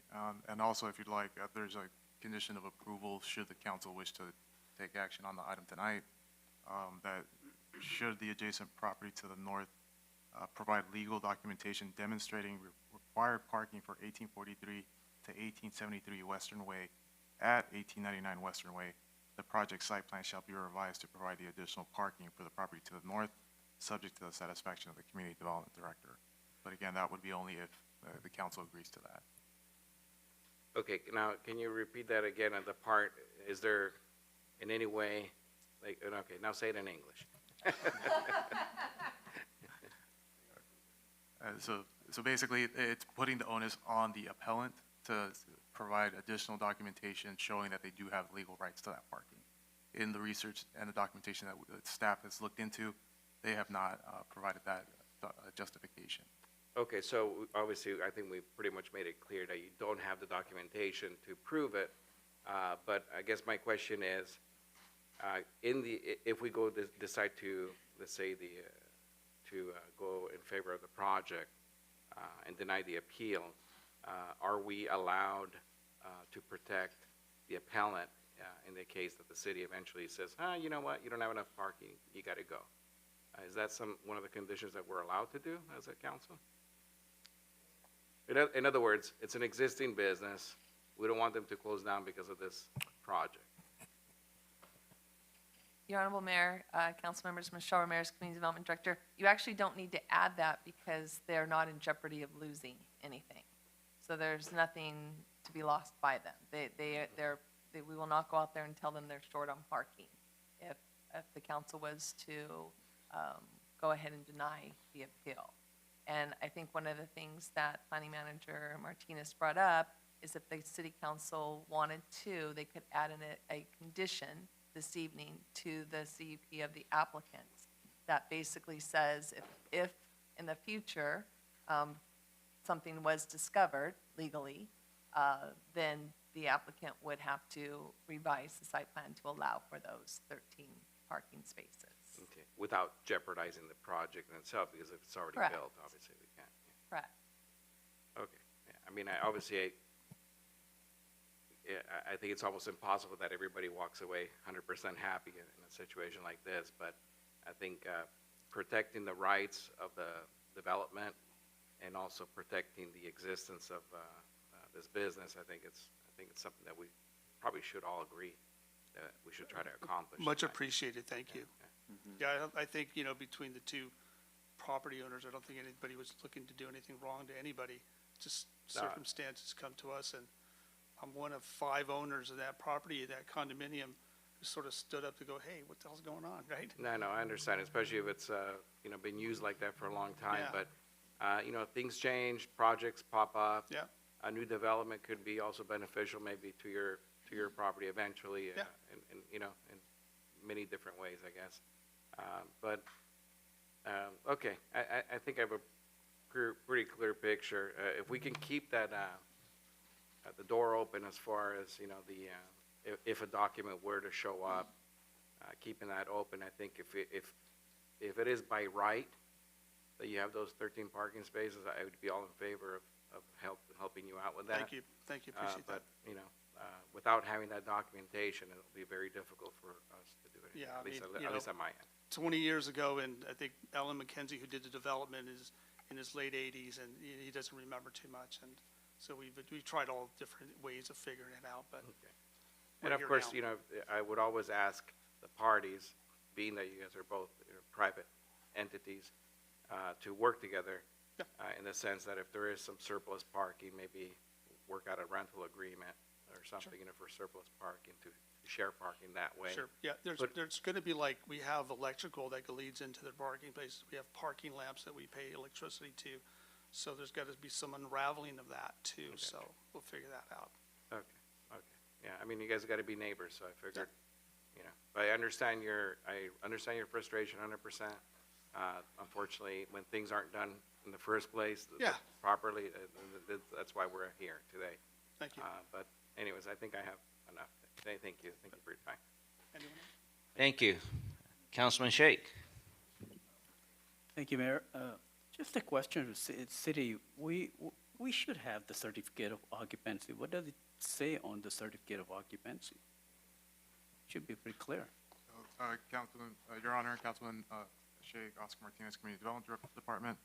Yeah, we do have the certificates of occupancy, but the certificates of occupancy counted parking as a whole for the entire development. I believe it does list it as 168 spaces. In reviewing the aerials and reviewing permit records, it does appear that parking spaces have been reduced throughout the site over the years. They've added loading areas or loading docks that have reduced the parking requirement. And then in addition, it's possible that the existing tenants may not require that amount of parking as well because of the different uses. I believe when the project was approved, it was approved at a ratio of 1 space for every 400 square feet to allow general flexibility. Over the years, some businesses turn into warehousing, which reduces the parking requirement as well. So can we share this certificate of occupancy to appellant? He's been asking, so maybe. So the certificates of occupancy were provided by the appellant, and they are provided in the supplemental. You guys received that certificate, correct? I'm not personally. Yeah, we have it. We did submit them. The exhibit B and C. Right, I'm saying, you kept on saying this, we requested to provide the certificate of occupancy, but you have it. I'm just don't understand. No, we haven't requested the We didn't certificate request of them. We occupancy. have them. We were just stating. I know. Yeah, we were just stating that at the time of development, it was a requirement for the 169. And so the question, Councilman Matucci is going, well, what's going to happen to them now that they don't have 169? How's it going to reflect on them? Okay, thank you. Councilman Kaji. Thank you. I have a question for staff, and good to see you, Oscar. Looking at the history of this industrial condominium project, it's my impression, looking at the area, that it's always been for industrial use. It's M zone. Your Honor, Councilman Kaji, that's correct. It's been used for industrial uses throughout the years since its development. So that use has been consistent. So over the course of time then, as business changes and logistics has changed as well, would you say that there's more demand for container parking, truck parking versus passenger car parking? Depending on the type of operation, I could see something like that, like a freight forwarding operation requiring more container parking than vehicle parking. Okay, all right, thank you. And yeah, thank you, Councilman Sheikh, for bringing up the certificate of occupancy. But in listening to the appellant about the issue of recorded documents. I wish we could go back in time to when you were in this transaction. Yep. And when you had all the stack of documents and you had legal counsel on both sides and you were at the title company and all those documents were being, entered into the public record.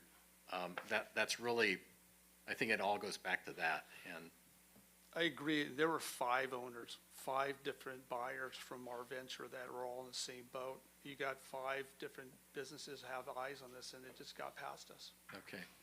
So there's a good hope that maybe it didn't get past you guys either, because they'd have to show you proof that we gave you, there were 16 parking spaces. They didn't pull them out of the air and lie to anybody. But again, I think you're right. In hindsight, my wife told me that on the way here. Now you got to look at your documents a little bit tighter. Well, It got past a lot of people. okay. Well, there is a need for attorneys, and there is a need for precision in any transaction. But I feel your your concern. But I think for myself, and I think for our colleagues, and as was pointed out, this is a matter of, the issue that you're bringing up is a matter of real estate law, which is, I think, separate and apart from what we're considering tonight on your appeal. But, once again, I do empathize with your situation. Thank you. Thank you. Councilman Griffiths. Yes, thank you, Mayor. Question for the appellants. Just to make sure I'm clear on this, the 13 spots that you claimed you had rights to on the subject property were for the benefit of the property to the north? That's correct. It's specifically to the building at 1861 Western Way. Great, thank you.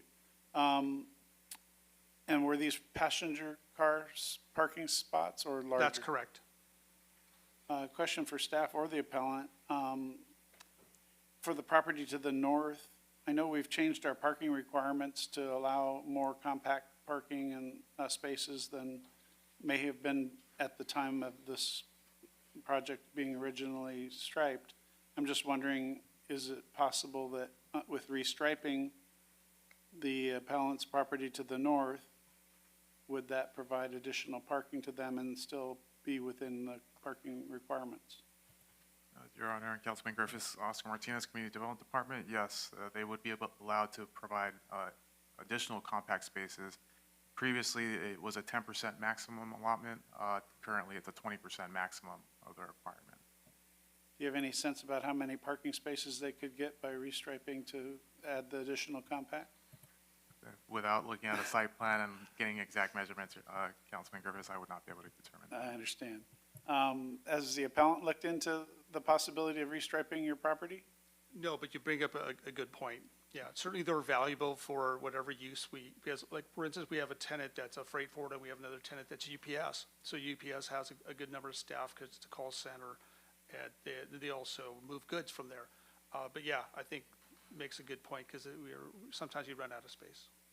Yeah, I know with the new parking requirements that we allow a much higher density of compact spaces to give you additional parking within the same footprint, and that's something that if you haven't done, you should explore if there's no other relief. Yeah, I'm one of 5 owners, so the owner of the parking is actually Western Avenue Business Center, so we're part of that, so we would have to get all 5 owners to agree to it, but yeah, it's something we would probably have to bring to their board.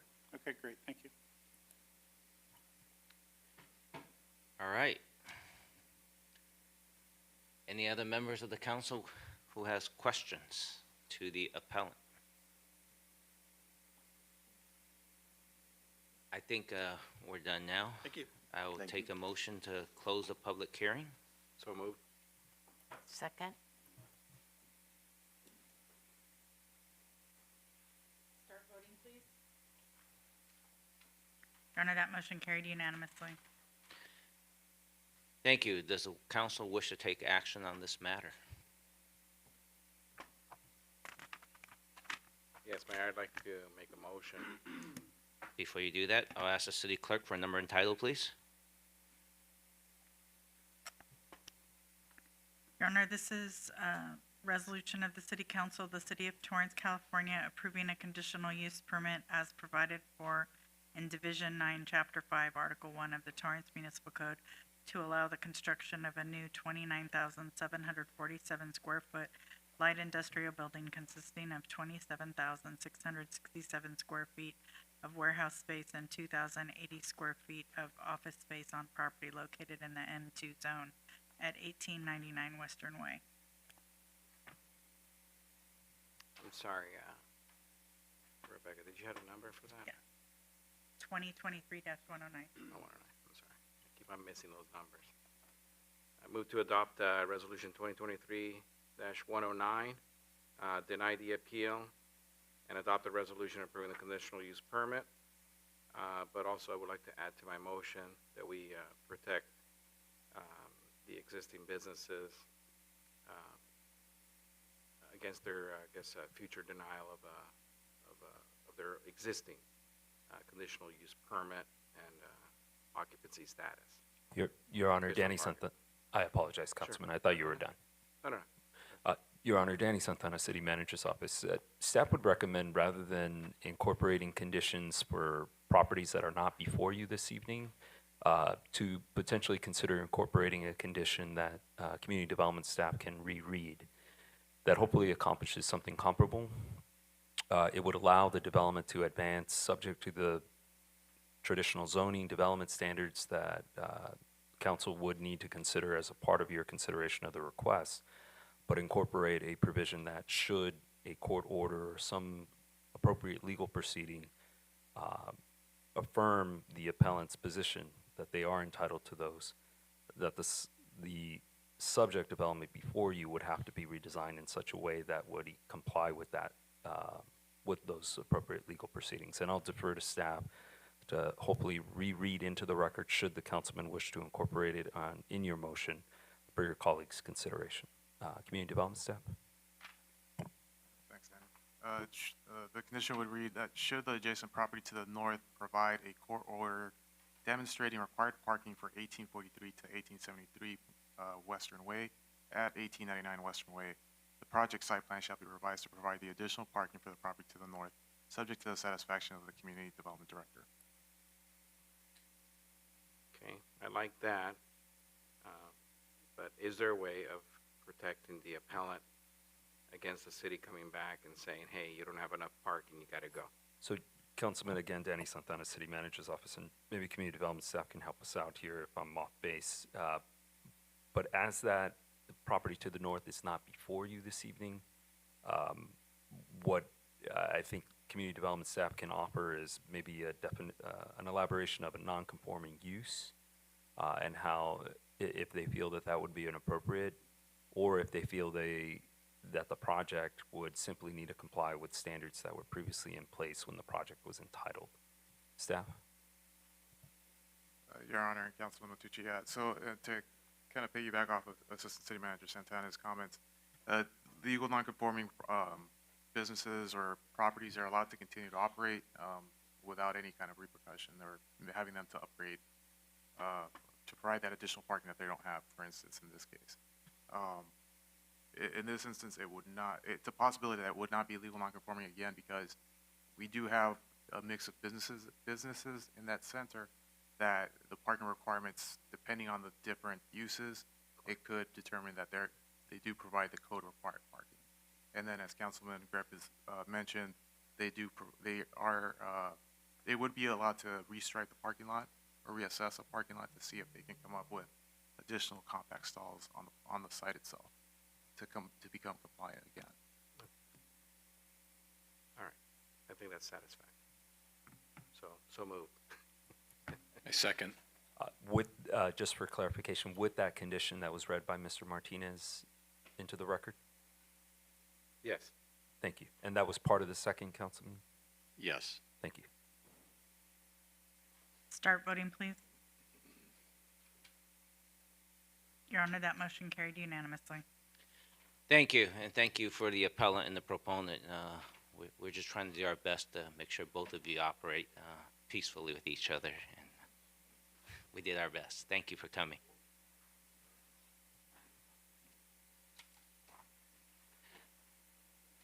see. Item 10B has been deferred.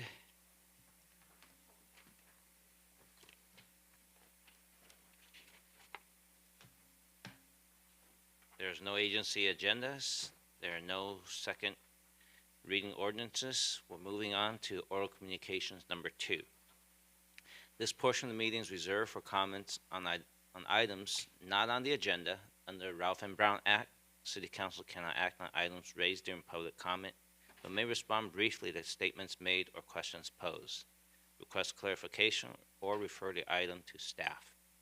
Speakers in oral communications are limited to oral communications number 1 or number 2, no longer than 1 minute per speaker. Time starts when you step up to the microphone. Speakers, please turn off or leave your cell phone when you come to the microphone to speak. If presenting handout material to the council, please provide 11 copies to the city clerk. Do we have any members of the council who has not spoken on oral communications number 1? Oh, the public. Any members of the public who has not spoken in oral communications number 1 who wish to speak now? Please come to the microphone. It's 9:34. I don't see any. I'll bring it up back to the council.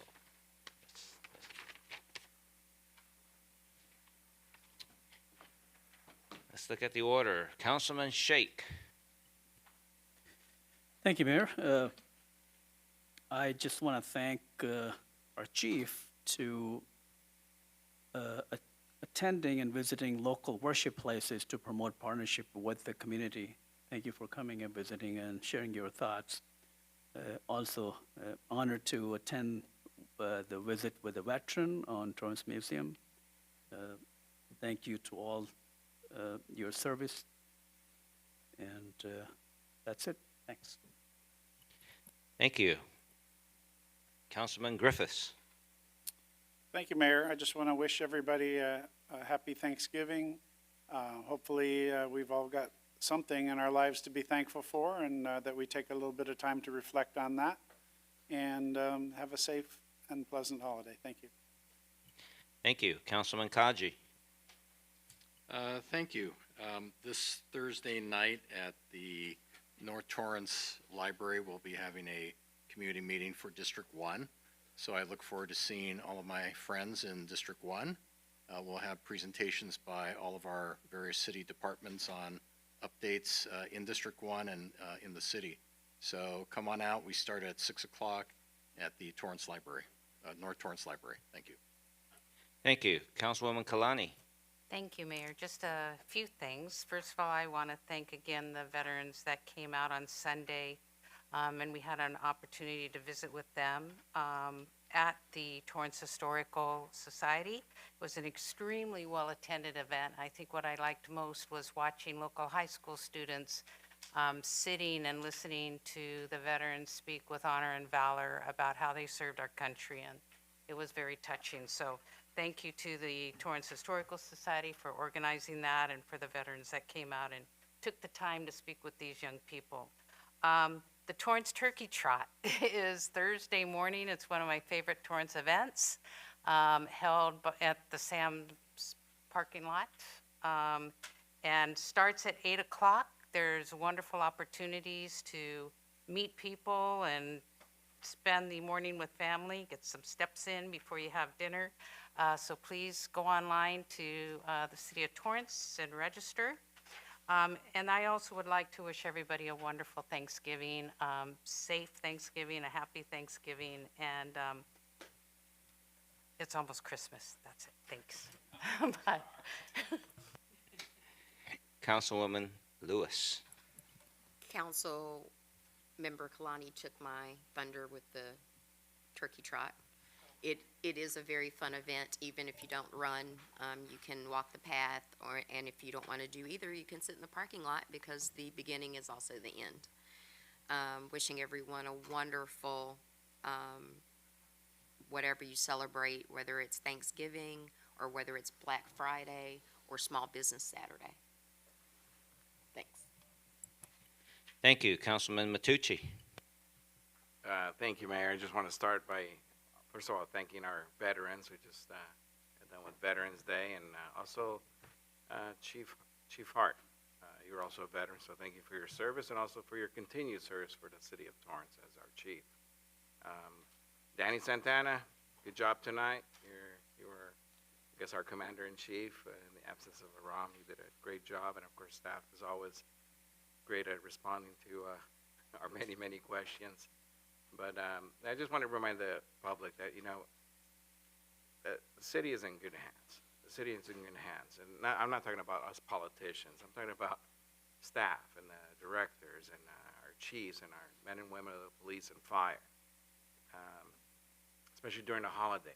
A lot of traffic and stuff that happens here in Torrance over the holidays because, great place to come and shop. So, just be careful out there and enjoy the holidays. Thanksgiving is for me, it's like Christmas without having to deal with, worrying about gifts. So I like Thanksgiving a hell lot better than Christmas. But just want to wish everybody a happy holiday, and just be safe and be appreciative of all the great things that we have here in Torrance. So God bless you all. Thank you. Thank you. And I too want to wish everyone a happy Thanksgiving and see you at the turkey trot and run with us. I know that the community service department usually has the outdoor stage. There'll be somebody probably doing some kind of leading the folks to exercise with music. That's usually pretty fun. I guess the John LaRock is already getting ready for it. And be safe whatever you do. If you're traveling and enjoying family, I would encourage everyone to think of at least 1 to 3 things you're thankful for and share it with someone, and not just keep it to yourself. As we conclude this evening's meeting, I want to thank you for your active participation and interest in staying informed. Your involvement continues to help shape Torrance and keep us moving forward. Thanks to City Cable for sharing our meetings live. In case you missed any portion of this meeting, you can find it archived online at torranceca.gov, YouTube, and Facebook. I'll take a motion to adjourn. Thank you. I move that we adjourn tonight's city council meeting to Tuesday, November 28th, 2023 at 5 p.m. for closed session, with regular business commencing at 6:30 p.m. in the council chamber. Please remember, Tuesday, November 21st is a council dark night. Good evening. I second that. Start voting, please. Your Honor, that motion carried unanimously. Thank you and good night. 9:41 p.m.